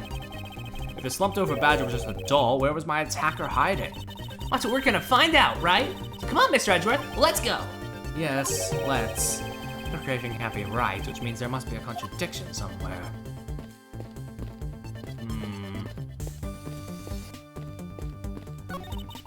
When you take a look around, it almost feels more like a house of mirrors. Indeed. Who's ever heard of this many mirrors inside of a haunted house before? Well, at least we know this is the real crime scene thanks to these mirror shards. Hey, wait. These shards, there's something different about them. Oh? The ones we found earlier are thicker than the shards from these mirrors on the wall. And look, there's some sort of design on the back too. The pieces from that costume are certainly different from the other mirrors. What does this mean? Could it be that our pieces are not pieces of these mirrors?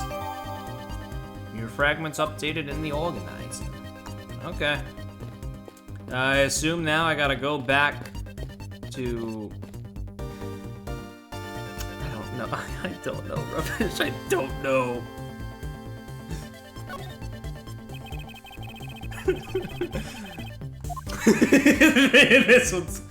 This one is great too.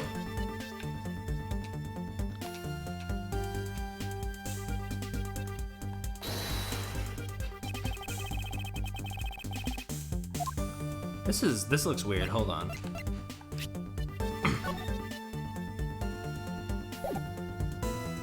Yeah, wait, it's on, huh?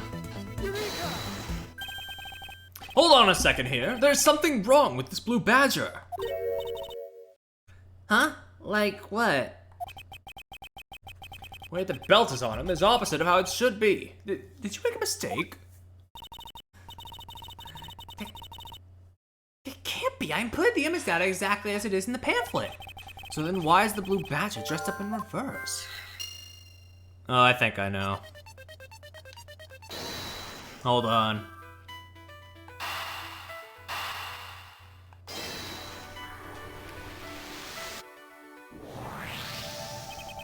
Okay, do you remember what you said earlier? What I said earlier about what? How this building might as well have been a house of mirrors. A house of mirrors? Oh! That would explain the reversed or mirror image. Does it? Yes, this blue badger might be nothing more than a reflected image of the real one. But wait, how? Then was the blue badger you saw just a reflection? When I looked down this hall, I thought it was perfectly straight. However, if there was a mirror... Oh, and it would actually form an L shape, right? Precisely, I was deceived. The hallway was almost pitch black, and there was a beam in the way that obstructed my view of the other hallway. Wait, but why build this place like that? Sounds pretty pointless to me. That's what I'm saying! Okay, this house is just another attraction at an amusement park. They created a mirror wall for a very specific purpose, one I can point out to you. This was the reason they built a mirror wall.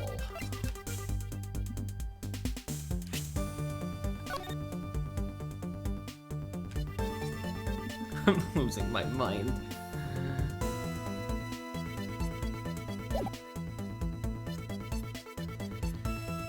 Was it specifically so they could get, like, the fucking attraction thing here? Like, the wonders or whatever? Make it look like it's gone when it's... Oh. Take that! That ever be in the blueprints, that's what I'm saying. As it's written in the pamphlet, the main draw of this attraction is the mystery of the disappearing badger. You mean they built the mirror for that trick alone? But you said you saw the badger, so it was definitely still there. That was true at the time. However, doing this allows someone to make the blue badger disappear in a flash. Move the wall. To remove a reflected image, simply move the mirror.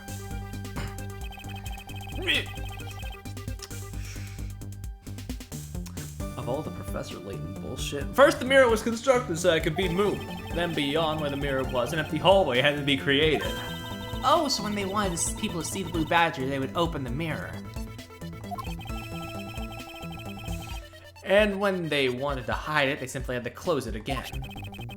I'm sorry, the Professor Layton bullshit is kind of an insult to Professor Layton. Of all the Layton's mystery journey bullshit, that explains why the other side of these fragments have a design on them. Ah, and if the pattern is the same as the other walls in the hallway, then when the mirror is closed, it would blend in with the rest of these walls. This is the mirror trick that the haunted house employs. And this also proves the existence of a hiding place for the culprit. I'm gonna die. How so?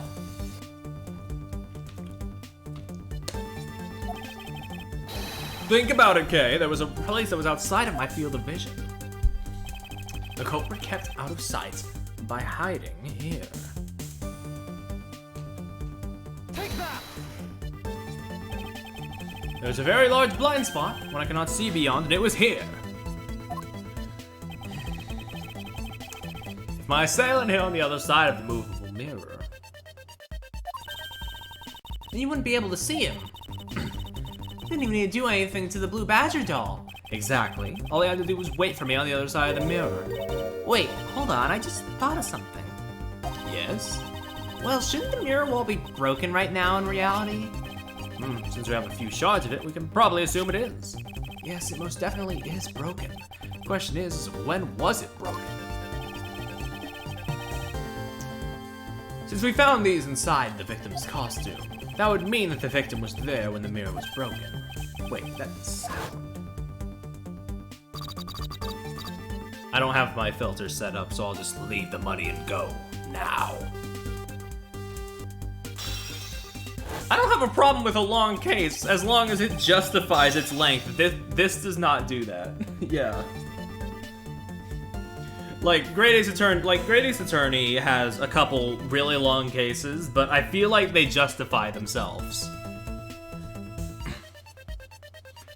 That sound I heard was most definitely a sound of a mirror breaking. Okay, I'd like you to input some new information. Don't scare me like that. Sorry, but I need you to recreate something for me. Sure, whatever you need. What do you need anyway? You could first recreate this hallway just before I entered the dining room. You got it!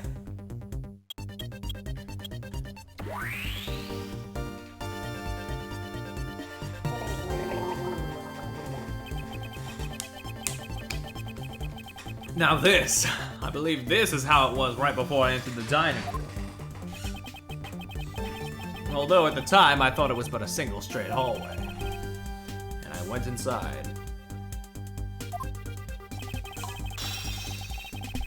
It was around then that I heard the sound of a mirror shattering. Well, I mean, most Ace Attorney games are alright with the save points because you can just save at any point. But like, yeah, I get what you mean. Like the gaps between parts, I suppose, yeah. I have no stake in a conversation about investigations too. I don't know why I butted in there. You heard what? Then, yes, I believe it was then that the mirror was broken. Okay, so then when you stepped outside into the hallway again. The mirror wall should no longer exist. Okay, please recreate that. Got it. Amato didn't waste his money, yeah. I'm really just out here being the most useless fucking character in this case. Wait, but with the mirror gone, the culprit you know, what it says on the screen, lost his hiding spot. So where did he go and win his proto-badger suit, Mr. Edgeworth? That's easy enough. With the mirror gone, he simply hid himself in the branch hallway. I think this about wraps it up. Looks like we finally solved everything! No, not yet. An even larger contradiction has now reared its head. Perhaps you did not notice, but this recreation contains a very troubling inconsistency. The inconsistency between what I saw and the recreation lies... Fucking Take that! Yeah? Okay, take a good look at the end of the hall. Oh, there's no blue badger there. Exactly, the blue badger that I saw in reality is not here. This is the final point on this long chain of logic. The last remaining contradiction. At least there's the banger.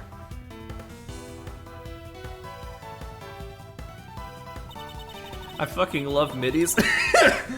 So, let me get this straight. When you came out of the dining room, you saw a badger, right?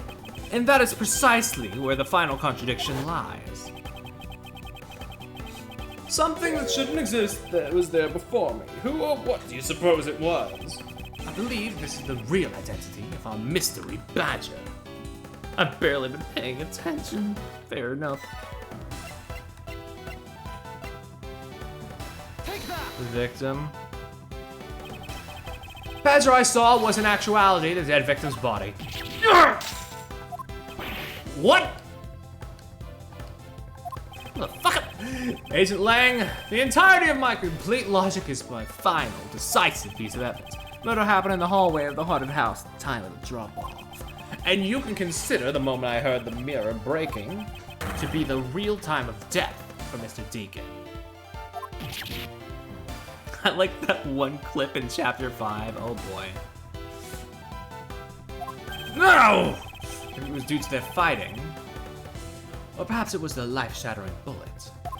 But no matter what the cause was, the hallway mirror wall was broken. Try saying that 5 times fast. Hallway mirror wall, hallway mirror wall, hallway mirror wall, hallway mirror wall, hallway mirror wall. Okay, it's not that hard.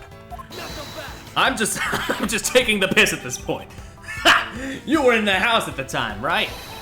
Are you telling me that you missed the sound of a gunshot? Objection! There were a variety of sound effects playing at the time. All for theatrics, I assume. The gunshot must have blended right in.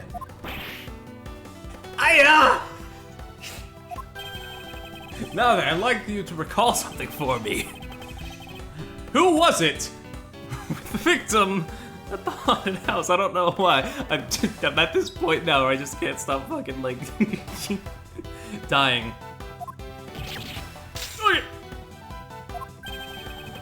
Who's the one who had the opportunity to rob the victim of his gun and use it on him? Yeah, dude, should we even start case 4 tonight? I don't know. Who was the one who had the opportunity to rob the victim of his gun and use it on him? It was you, Lance Amano. Oh my god, he black-quilled it. I'm sorry.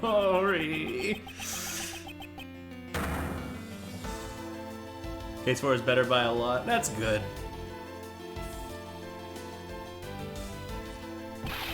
It's not like I had a choice. Oliver turned on me all of a sudden. He snapped and turned violent right after I hung up with him. He shoved me to the ground and straddled me. Huh? I fought back as hard as I could, grabbed his gun, and I shot him. The bullet must have went through his body and shattered the mirror. If I hadn't taken his gun and shot him first, that would have been the one you found. He's a hardened criminal. He's escaped from jail. Yeah, see, that's justified self-defense. Yeah, no, I think after 1.5 streams of this character, I think I really did just choose the fucking wrong voice for him. My boy was only trying to protect himself. That remains to be seen and will have to be resolved in court. Agent Lang, I leave the rest to you. Ha! As if you were the one in charge around here. Guys, arrest these 2 and get them out of my sight. Send them to the 11th circle of hell and have their boiling bodies they fucking rot in a pile of shit. I don't know. Get them out. I don't fucking know. I'm done with this case, dude. Wait, I had nothing to do with the murder. The only person you should be arresting is Lance. Oh my fucking god, dude. That's your son. Dad! Sorry, but you're not slipping away that easily, Mr. Ernest Amano. You tampered with the evidence. Yeah, Lance is just fucking dead. Or at least conked the fuck out. Oh. What a great dad you are, willing to risk it all. Truly touching. Grr. Yeah, no, I'm just leading into it now, fuck it. By the way, do you know why I'm really here? How could I possibly know the answer to such an asinine question? You wooed me. I came all this way across the sea to see you, you know. You came to see me. What's that supposed to mean? I have a few things to ask you, Mr. Amano. about a case from 10 years ago. A case from 10 years ago? Can I steal his money? Please. Oh, what's the name you use here for that case? Gina! It's known as the KG8 incident. The KG8 incident. Oh, so you remember. Good. And you'll recall that the trigger in this case was the Amano Group scandal. Specifically, the charge of an internal smuggling ring. Smuggling? There's that word again. At the time, the person that was arrested as the ringleader was Mr. Amano's very own secretary, Mr. Colin Deveray. Father! Even though you pushed the crime onto your then secretary, Mr. Deveray. Can't believe Cage's in this game. There's 8 of him. So true, actually. I always suspected that You were involved with the smuggling ring, Mr. Amano. Mr. Deveray was arrested in place of you, which is why when he broke you out, you hid him from the police, right? You hid him in exchange for his silence on your dirty little secret. Speaking of KG, oh, that little teaser that the creator of Your Turn to Die put out on their Twitter thing today. Ooh, babies. Now. Please calm down. Yeah, he put out a little thing because he said he's not going to be able to get the Steam release done, so he put out a little tease for one of the, I believe, the extra stories that are going to be in the Steam release. I honestly have no idea what you're talking about. Pretend to be ignorant all you want. We're taking you down to the precinct anyway for a nice long chat.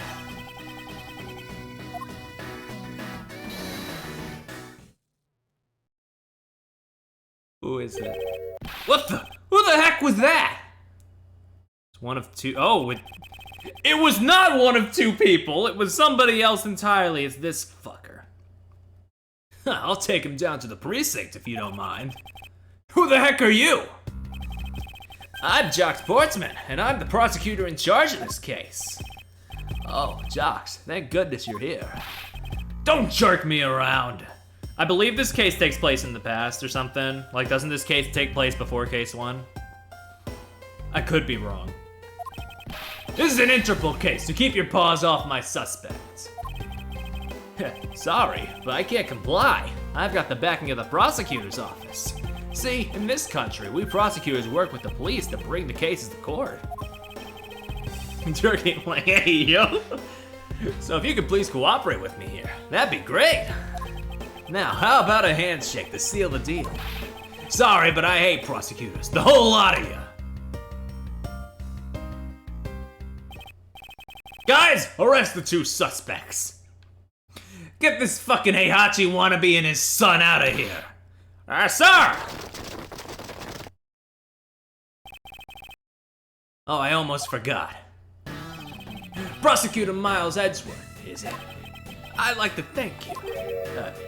Thank me? Yeah, for working so hard to fulfill my goal. I thought the pause was gonna be... Fuck. I missed my chance. The moment's gone. Hey, is that any way to thank someone? What the heck is that supposed to mean? You were so relentless with Lance that you forced Ernest to tamper with the evidence. Thanks to that, I finally have a legitimate reason to arrest him. I got 2 whole ass cases take place before like the main plot starts. I was gonna say something, but honestly, no, you're right, yeah. Great Ace Attorney wouldn't beat around the bush like this. So how does it feel to bite the hand that feeds you? Hand that feeds me? I'm not sure I follow. It's no use pretending with me. You're the one, right? You're the corrupt prosecutor working for Mr. Amano in the smuggling ring, right? No, I would never do such a thing. What are you, high? What the heck? Martel's never wrong. In your prosecutor's office, there's definitely someone working within the ring. There's someone among them. Yeah, I will admit, yeah, the first case of Greatest Attorney was pretty drawn out. But it still contributed to the overall, like, overarching, like, stuff.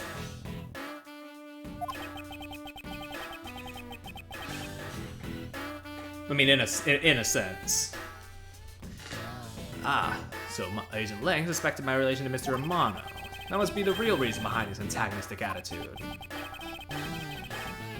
On top of that, your mentor was Manfred von Karma, right? Uh-oh. There were non-stop rumors flying around about Force's evidence with that guy. You're not twisting the truth behind those closed courtroom doors too, are you? Courtroom is a place where the truth is revealed. Well, don't worry. Not only you.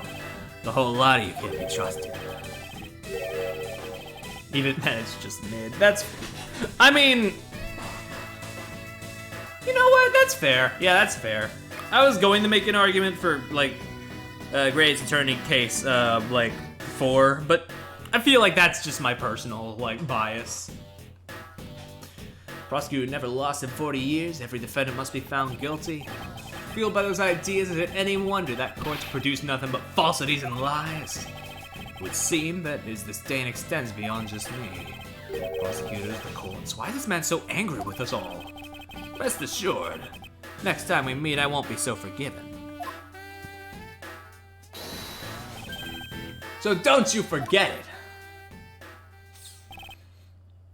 Please wait.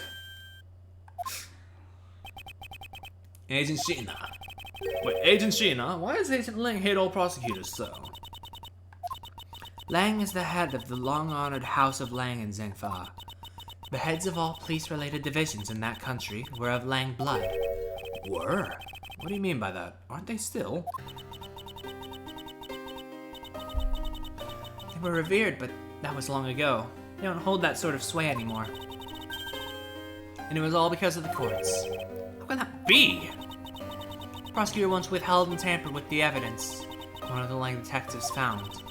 The evidence's purity was tarnished and cost the Lang family its honor and trust. But not all prosecutors are like that. Even so, Lang will never respect the court again. Or any prosecutor. So Agent Lang is a man who hates all courts and is unwilling to forgive prosecutors. Man, what a piece of work that guy is.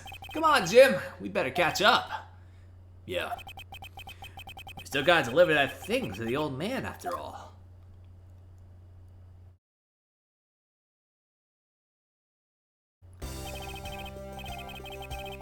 Well, Miss Pops is just standing there. Detective Gumshoe, I believe it's time we wrapped up and headed home ourselves. Yeah, are you going home too, Mr. Edgeworth? No, I've done nothing but be entangled in one mess after another since my return. It's all right with you. Can you drop me off at my office? No problem, sir. Excuse me? Yes, what is it? That is, thank you very much. Oh, it's okay. No need to thank me, pal. Just doing my job as a detective. I guess I was fooled pretty badly by Lance. Oh, cruel fate. What's a woman to do when she's been hurt by the one she loves? I think I never realized my father was right there. Never said anything to him. I knew it. I'm a failure. There she goes again, talking to herself. You'll get no sympathy from Kay. Miss Pops, I wonder if you know why your father participated in the kidnapping. No, I have no idea. Your father died while he was trying to stop Lance. Which means that from the beginning, he had no interest in the stage self-abduction. The girl really is having a crisis, and Kay goes, that's crazy! What a fucking bitch. Wait, then why did he? I believe it was because of your presence, Miss Pops. Me? Lance realized that the two of you were related, which is why he used you as a hostage to coerce Mr. Deverane to cooperate. Father. As a felon, he could not tell you of its real relation. However, as the Amato family butler, at the very least, he was able to watch over you. It was all he could do, but that was the shape of his overflowing love for you.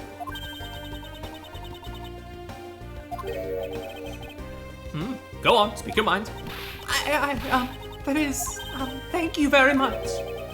You're welcome. welcome, although there was no need to thank me. No, Lauren, stop. I mean, this man's so much older than you. And on that note, she's just gonna leave. It looks like you've completely stolen her away, Mr. Edgeworth.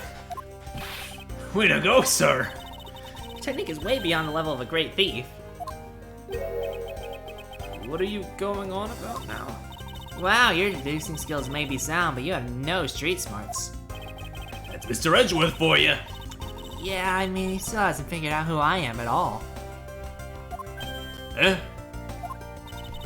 If you haven't remembered in all this time, I guess I'm just going to have to say it. This isn't the first time we've met, you know. What do you mean, pal? Mr. Edgeworth, how do you know this girl? Look like you totally forgot me too, Gummy. Gummy.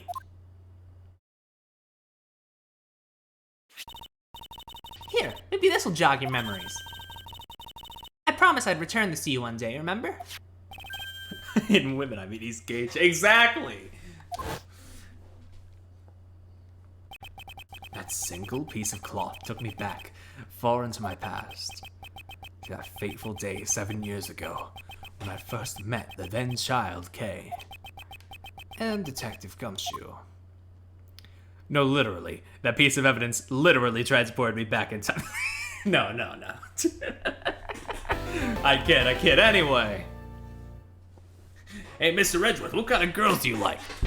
Men. Anyway, let me. How about we start that fourth case at the very least? Yeah, we still got an hour or so.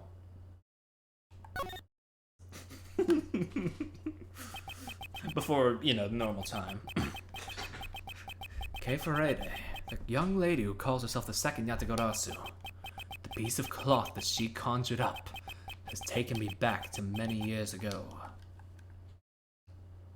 We're going into it with these rants and vibes. I mean, why not, I believe last time I cut the stream a little short, too, so I feel like doing 2 short investigation streams in a row would be kind of not great. Who are these fuckers? That's right, I did it. I killed the guy. But it was the great thief Yatagarasu who told me to do it. Oh, who is you? I asked the defendant. Just fuck. Don't you get it? I never tried any of Yatagarasu.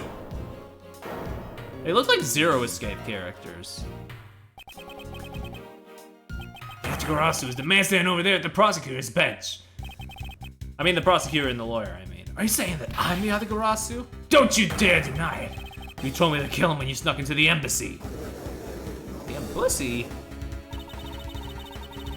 Are you claiming that Mr. Friday... That's what I'm saying! That's what I'm saying! Mr. Rod, I think we've heard just about enough out of you. Your Honor, please listen to me. I'm telling the truth! You've gotta believe me!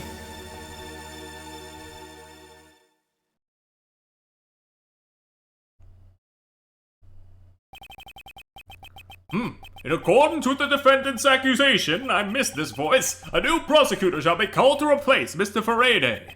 This court will be in recess until the new prosecutor is ready.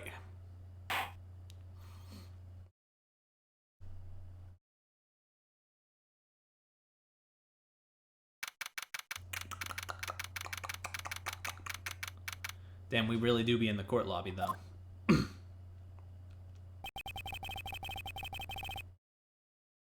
It's almost time for me to enter the courtroom.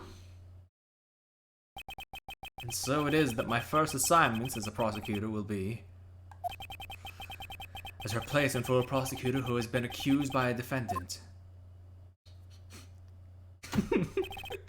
I pronounced this Faraday before. The Faraday thing is just for the judge.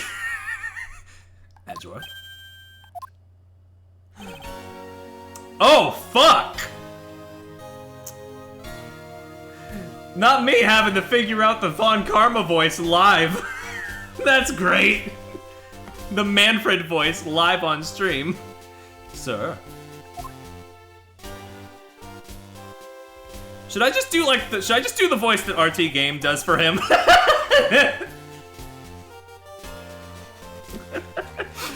That'd be funny at least. I'm thinking on it. Let me think about it. Manfred doesn't deserve this theme. You're right. Bleh. It's been a long time, though. Yeah, it's been a long time since we've seen Manfred in the flesh. I see Manfred haunts my dreams. It's me, Von Karma. I can't even do it justice. Fuck it. Have you read over all of the documents regarding the trial? Yes, sir. I've memorized everything there is to know. Very good. The paperwork for the prosecutor substitution is just about complete. Edgeworth. Always bear in mind that as your mentor, I, Manfred von Karma, will accept nothing short of perfection. I understand, sir. To have the chance to stand in court at such an early stage in my career, I'm honored and proud.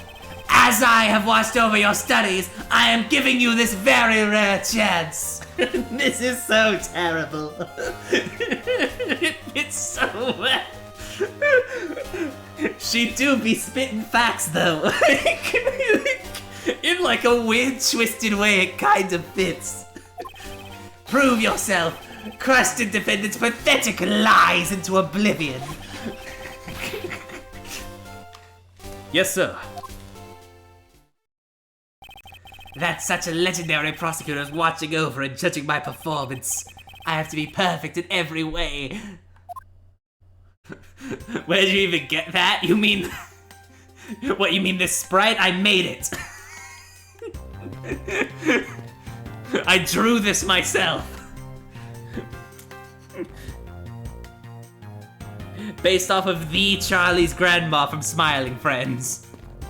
It's an in-joke between me and Ollie. Today's trial should have ended in just 1 minute. Because I can only do the Charlie's grandma voice for 5 minutes. Because the defendant was picked up by the security camera, correct? Exactly. The killer had the gall to say that he only killed because he was instructed to do so. Even more outrageous is this claim fuck! The case prosecutor, Byrne Faraday, gave the order. He kind of looks like Luca from Bayonetta. Ha! Faraday is such a fool. He's been cornered by his very own prey. So are you acquainted with Mr. Byrne Faraday? He is a pathetic man who speaks nothing but nonsense. Nonsense? He once tried to explain to me a way of punishing those who cannot be brought to court. Those could not be brought to court. That is nonsense, for no man is above the law. Well, there's always a few exceptions. Case fathers don't like Luca. No, I didn't cross-reference it. I'm kind of spitting though. However, there is no reason to even deal with such individuals. A prosecutor is a guardian of the court, one with no obligation to outside matters. Thus, there is no reason to deal with such individuals, I see. Oh wait, this isn't... Wait, no. Edgeworth is... Fucking Charlie's grandma is in my mind! Edgeworth, disgracing yourself as Faraday will not be forgiven. Have no fear, I will not let you down, sir. In place of the accused prosecutor Byrne Faraday, I'll prove the defendant's guilt. Very good. I've secured an hour of recess for you to prepare to do just that. Show them all the power of Von Karma. So have you achieved a firm understanding of the case? Yes, sir, I've memorized everything that is written on the case files. Well, then explain the case to me. I want to see if you really know what you are talking about. Understood. Oh my fucking god, dude. A murder was committed on the September 8th in front of the Kodopian Embassy. The victim, Mr. Dyke. This is the one with the dead man pun. Was a staff member at the embassy. Defendant in this case, Mr. Mackrell, oh my fucking god, was held for questioning the night of the incident as he was deemed sussy. He was quickly placed under he was quickly placed under arrested for possession of the murder weapon, a gun. Actually, wait, well, maybe that is right, I don't fucking know. Furthermore, at the time of the murder, the great thief Yatagarasu had successfully infiltrated the Kodopian embassy as well. At first, Rel claimed that he himself was the Yatagarasu, but that he did not kill died man. I wonder what he expected to gain for such a desperate lie. It's possible that he wants to go down while in the spotlight if he is found guilty. There truly is no limit to people's inanity. But I digress. Continue, Edgeworth. You cracked the code, Poke. Congratulations. Yes, sir. During the trial, the prosecution presented the security footage that captured the murder. The footage showed Mr. Rel as the murderer, clearly. But I need to take more drinks if I'm gonna be doing this.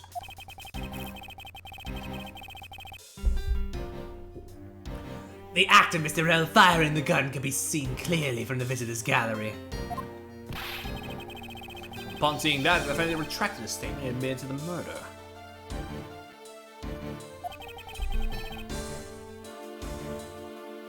Did it because I was told to. By the real Yatagarasu, burned Faraday.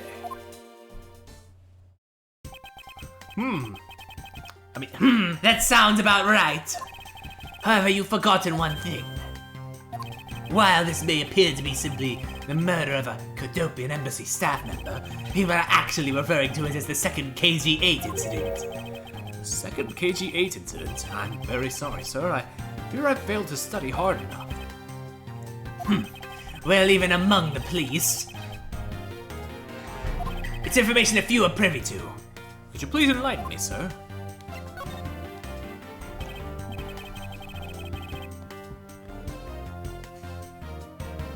Sir, what do you mean by the second KG-8 incident?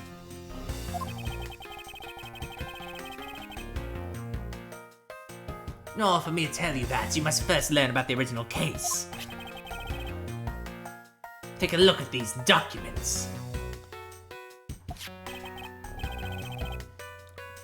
This is a 3-year-old newspaper.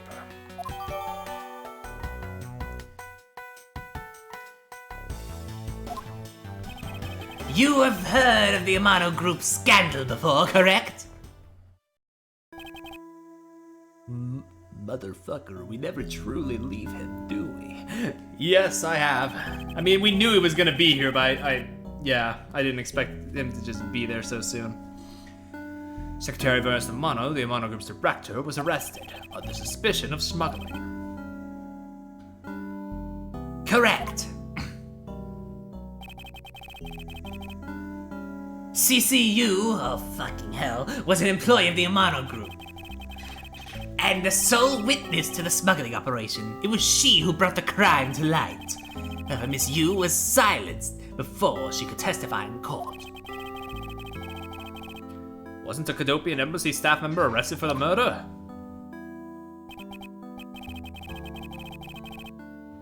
Yes, a Kodopian by the name of Manny Cochin was the suspect. Man, they really just...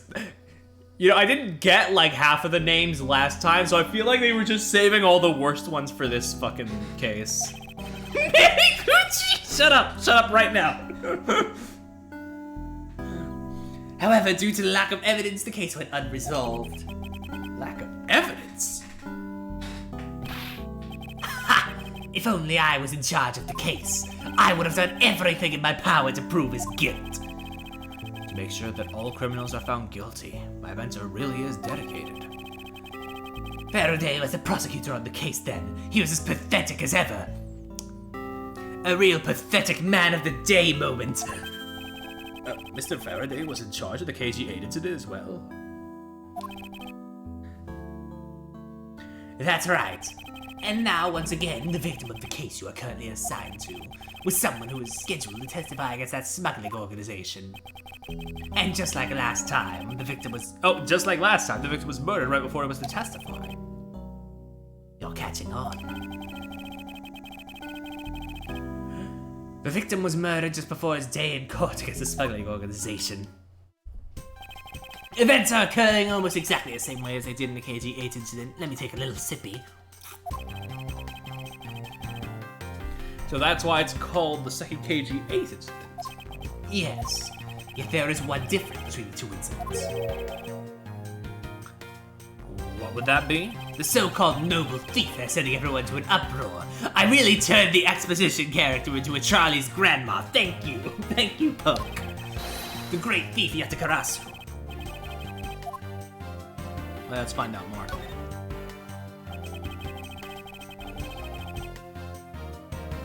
If it is true that the Yatakarasu showed up at the Cadopian embassy, what could he or she have been after? No doubt to steal any suspicious accounting records and release them publicly. Or more likely to steal secrets from the Cadopian embassy itself, since the item the Yatakarasu stole from there was sent to the police. What was it the Yatakarasu sent to the police? You're voicing him like this, you play the troll. I feel like I kind of have to. If Ollie was here right now, I'm pretty sure he would say that I would have to, so yeah. I don't know the details. Anything related to the Yatakarasu is getting the top secret treatment, so I find it very ironic. By returning the stolen item to the police, it was proof positive that the Yatakarasu had infiltrated the embassy on the same day the staff member was killed. Criminals have a way of incriminating themselves, wouldn't you say? That would have to be the first time the Yatakarasu was left behind evidence, correct? Yes, indeed. If you wish to learn more about the Yatakarasu, then I suggest you ask Faraday. Mr. Faraday? He happens to be the prosecutor in charge of the Yatakarasu case as well. He's the prosecutor in charge of both the KG-8 incident and the Yatakarasu case. Mr. Faraday really has a lot on his plate. Drag his ass. What is it, little girl? You're scary, mister. Did you need something? I want to trade these coins with you. Fistful of dimes, quarters, and pennies, but it looks like you have exactly $1. Is this what you want? Thanks, that's exactly what I needed. There she go. Baby. That child be here to watch the trial? How disrespectful for a child like that to be running around inside the courthouse. There's no enough respect for this country's judicial system anymore.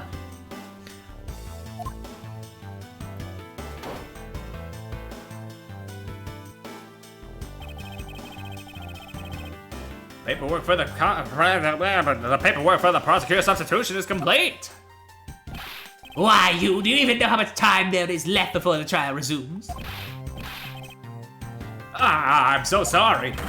I could have you mopping up the courthouse instead of protecting it in an instant.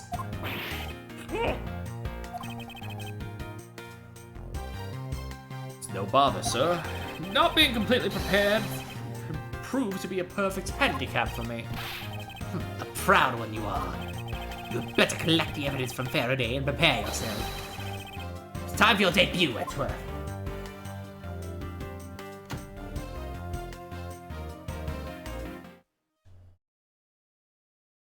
Let's go. We in the court. Taskholes keep wagging their fingers. So true.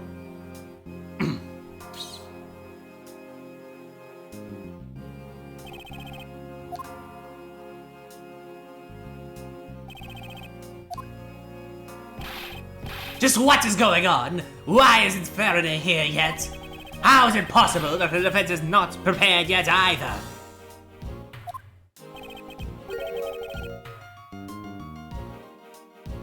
Bailiff, where is Mr. Faraday?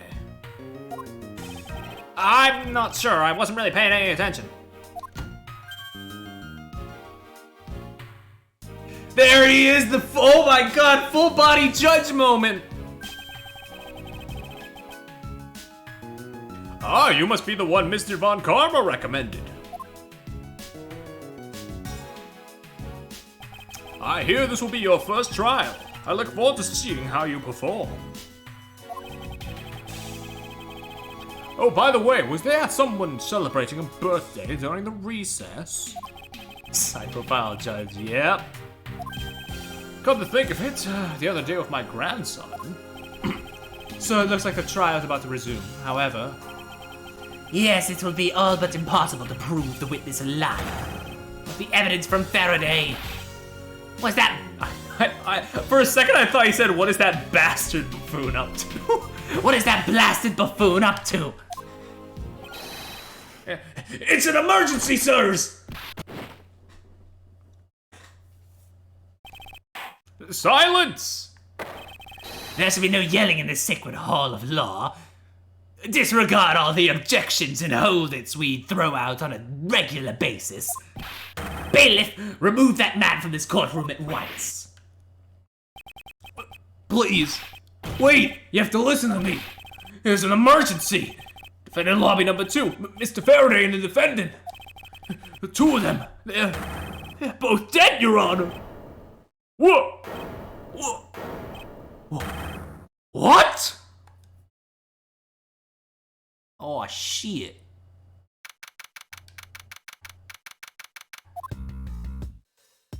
Let me do my gay little run over here. Stay back.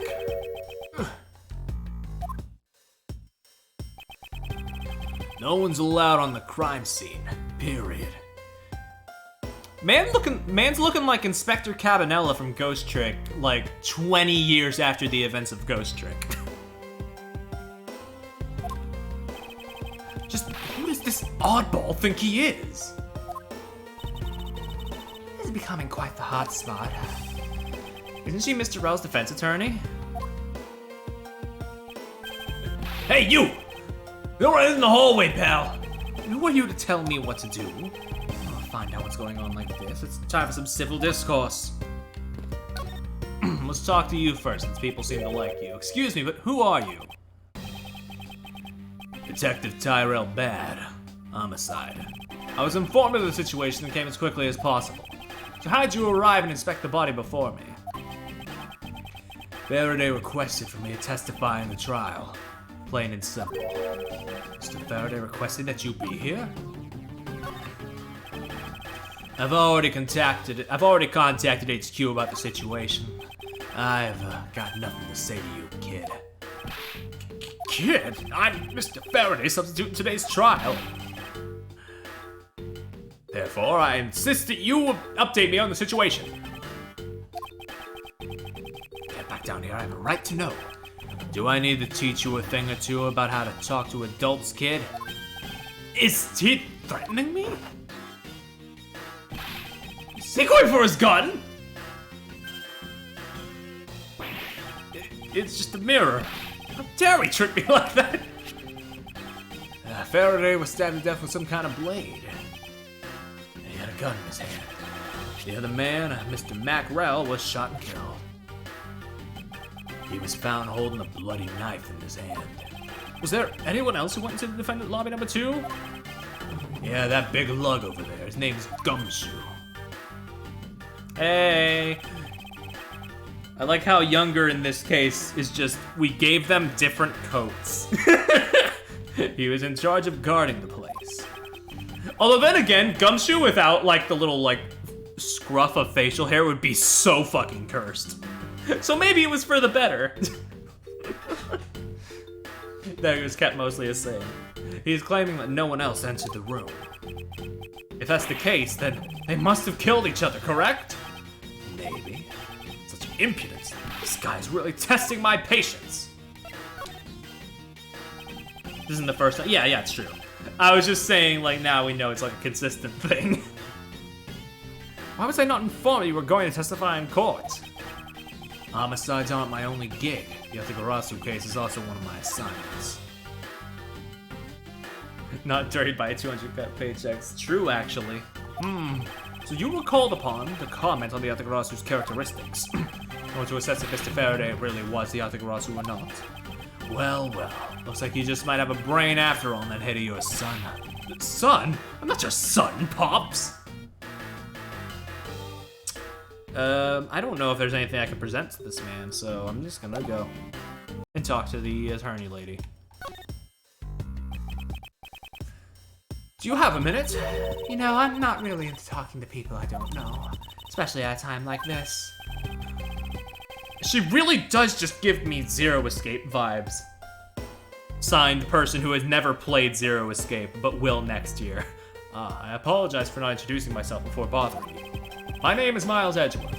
I was to take Mr. Faraday's place in court. Edgeworth, huh? Never heard of you. So Faraday's substitute is a newbie, huh? I'll have you know, madam, that I studied under Manfred von Karma. Do not take me for some naive novice. Probably the earrings, yeah.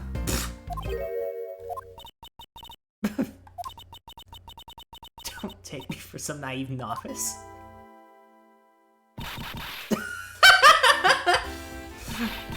You're a student of Von Karma. I should have. Let's close a dead giveaway.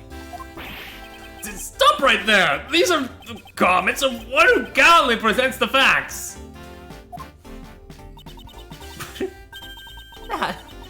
Thanks for the great laugh, but trying to make me laugh so much, okay? Wasn't trying to do anything of the sort. Just kidding. I was just goofing around. By the way, who I am, my name is Callisto Yu. And if you're telling the truth, then we were about to go head-to-head in court. Ah, but of course, I've heard much about you, Miss Yu. But of course, heard much about you. Regular Shakespeare. Did I say something funny? Why she got like casino music for her theme? I'd like to update you. I'd like you to update me on the situation. I really don't know anything. Why don't you try talking to those detectives over there? That's the case, then why are you here? Oh, what's so funny? Just the way you speak is so tactless. The person I was going against in court until only a little while ago was just murdered. It's not like I could go back into the court and pretending as though nothing happened. That's a good point. I apologize for asking such an insensitive question. It's fine. Don't worry about it. Gumshoe! And you are? Who, me? Pal, it's common courtesy to tell someone your name first before asking theirs. Point taken. My name is Miles Edgeworth. I'm a district prosecutor. A prosecutor? Never seen a prosecutor as young as you, pal. I've told you my name. Would you mind telling me yours? Detective Dick Gumshoe. Just recently, I've achieved my dream of becoming a detective. More than a dream, it's what I was born to do. Wait, maybe I should check and make sure I'm not really in some crazy dream first. This detective is entirely too excited to be at a murder scene. Ah, gummy. So, Detective Gumshoe, would you mind telling me what you know about the incident? You know I don't have to tell you anything, right? I know that, but it would behoove you to fill me in on what you know. Wow, you're proud of me for such a youngster, aren't you? Well, anyway, Detective Bad is the one in charge, so you're just gonna have to ask him for all the details, okay? As for me, I was guarding the door to the defendant lobby, number 2. So you were the guard detail. Did you notice anything strange while you were on duty? Well, I freaked out when I heard a gunshot, and then I kind of froze. Your detective and a measly gunshot scared you that much? Then again, I hardly can claim what to... Then again, I can hardly claim to not know what it's like to hear when I'm at close range. Detective Bad came running to the scene. We went into lobby number 2 together, and both men were lying there dead. Is that everything? Yeah, that's it. I was in the hallway the whole time. I didn't hear a single peep of a struggle. Interesting. I'm the gunshot. I didn't hear a single sound of commotion.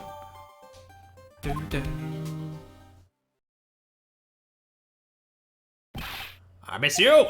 There is someone here who wishes to see you. Get it? Who is it? A Cadopian embassy staff member by the name of Manny Cochin. What?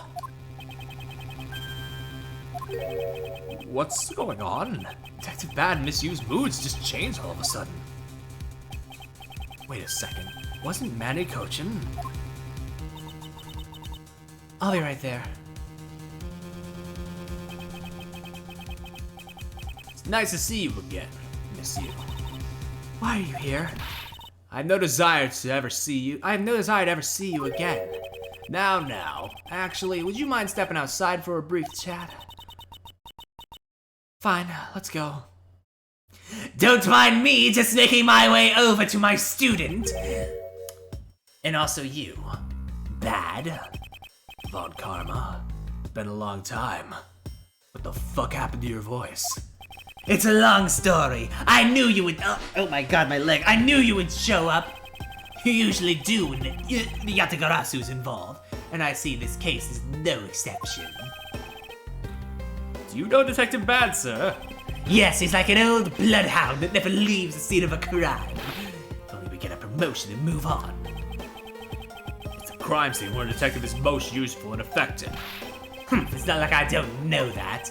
Moving on though, Bad. The man that I just passed by. Was he not the suspect from the KG8 incident? So I was right. Who's that man doing wandering around here? That Faraday, I can't believe he let such an easy catch get away. Imbecile! We'll prove his guilt in 3 minutes. Karma, you've said enough for now. It's in poor taste to speak like that about the departed. Very well. Back on topic, I'm placing Edgeworth in charge of the damn investigation here.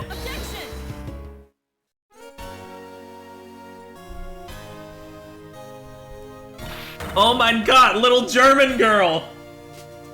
She sounds. Why was her voice clip literally exactly the same though? Probably so the audience knows that it's her, but still. That's so funny. Papa, how can you place him in charge? Francisca, what are you doing here? I'm here for summer vacation. What else? Francisca von Karma. She is here on vacation from Germany. She's the daughter of Manfred and a student of his who is also junior to me. You're the one who's junior to me. Don't you forget it. You're not conveniently avoiding the bar examination, are you? If you're able to pass, I'll have absolutely no trouble at all. I'll never allow myself to lose to you. Never! Why does she always have to be this competitive? Anyway, Papa, are you really assigning Miles Edgeworth to cover the case? Yes, I am. Why do you ask?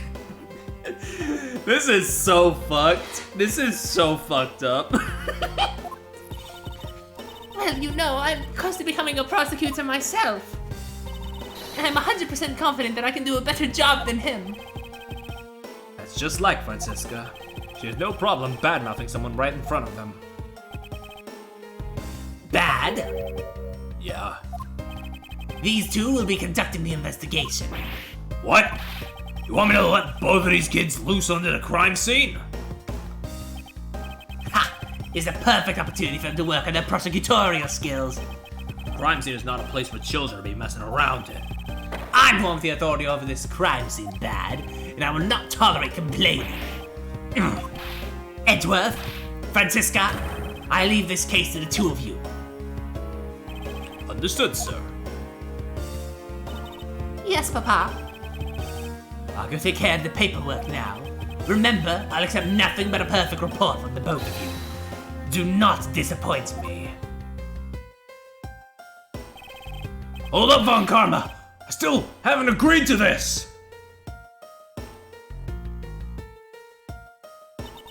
Miles Edgeworth. Been quite some time, Francisca. This will be the perfect chance for us to see which of us is truly worthy of the Von Karma name. Would it kill you to at least say hello?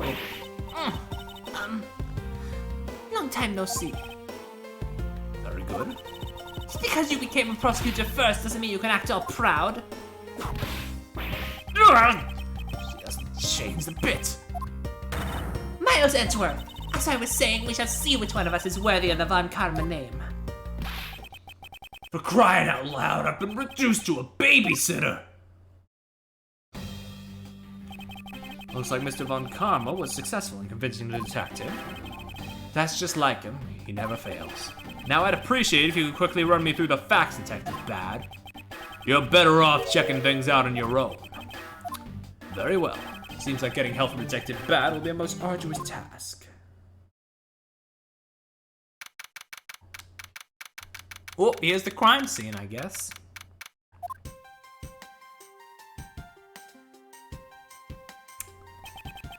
Ugh. Is the only real explanation that they killed each other simultaneously? Miles Edgeworth, you should listen to someone until they are finished talking. What are you talking about? I'll only say it one more time. This is a competition to see who is truly worthy of the Von Karman name. A competition? The person that figures out the truth first wins. So the person who doesn't discover the truth is a dishonor to the name? Exactly! I don't care that you became a prosecutor before me. I simply refuse to hear any more foolish things come from your foolishly foolish mouth. Oh, so she picked that up early, okay. Fine, whatever makes you happy. Can I take that as you accepting my challenge? Once again, whatever makes you happy. Well then, let's begin the investigation, shall we? I'm going to find the perfect evidence and prettily present it like the professional I am. Looking to discover the truth behind the crime. How delightfully childish. You kids over there, hold it! Kid? Ha! Serves you right, Miles. He just called you a kid. I said kids, kid. How dare you call me a kid as well? I'll do what I please. And I won't allow you to cause a ruckus on my crime scene. Hey, big guy. You're, gonna watch over these two. Yes, sir! Detective Bad, sir. Now, do what I say from now on, kids, okay? Better not get in our way, Scrappy. You'll feel the bite of my whip if you do. You prosecutor boy. Let's get your investigation started already, alright? Great. Even that detective is treating me like a child. Alright, it's time to get investigating. Get a move on, prosecutor boy. My name is Miles Edgeworth, and if you were to call me prosecutor boy one more time, it will be my duty as a prosecutor to look into your monthly salary. What? What would you do with my salary after you saw how much it was? That's up to you now, isn't it? Really? It sounds good, pal. So naive. Oh my god. Detective Bad, may I have a word with you? What is it? It appears that both a knife and a gun were used as murder weapons. Yeah, it does. That leads us to our first question of the investigation. Where did the men acquire the weapons? A gun was inside of Faraday's bag. It was a piece of evidence that was presented in the trial earlier today. It was used to kill the Cadopian Embassy staff member. But I never heard anything about the knife. Mr. Rell was being held by the police. There's no way he could have brought it in. Which means it's possible that Faraday had the knife on him from the start as well. Could it have been a piece of evidence that had yet to be presented? But then, why doesn't Detective Bad know about it? Wait, what if... It's possible that Mr. Faraday brought the knife in under the guise of prosecutorial evidence. He could have then brought it out and attacked Mr. Rell with it. Huh, maybe you got a brain in there after all, kid. Is he going to treat me like a child forever? Looks like Mr. Faraday attacked Mr. Rell first, you then counterattacked. And that's the only logical conclusion you can draw from a scene like this. Not yet. I feel it's much too early to be drawing conclusions already. I must find conclusive evidence so as to ensure the honor of the Von Karman name. Whew! Oh my god, I don't know. Listen, I don't know what it is, but like, I'm kind of like exhausted. And I feel like I should probably cut the case early so that I can like do the rest of it on one stream. And so I don't like get lost for a little bit next time. But yeah, good setup. We'll be back on Thursday with more of this case. But for now, I'll be going. So thank you for coming. Thank you for staying. Thank you for watching the show. Tomorrow is Dead Cells. Bye-bye.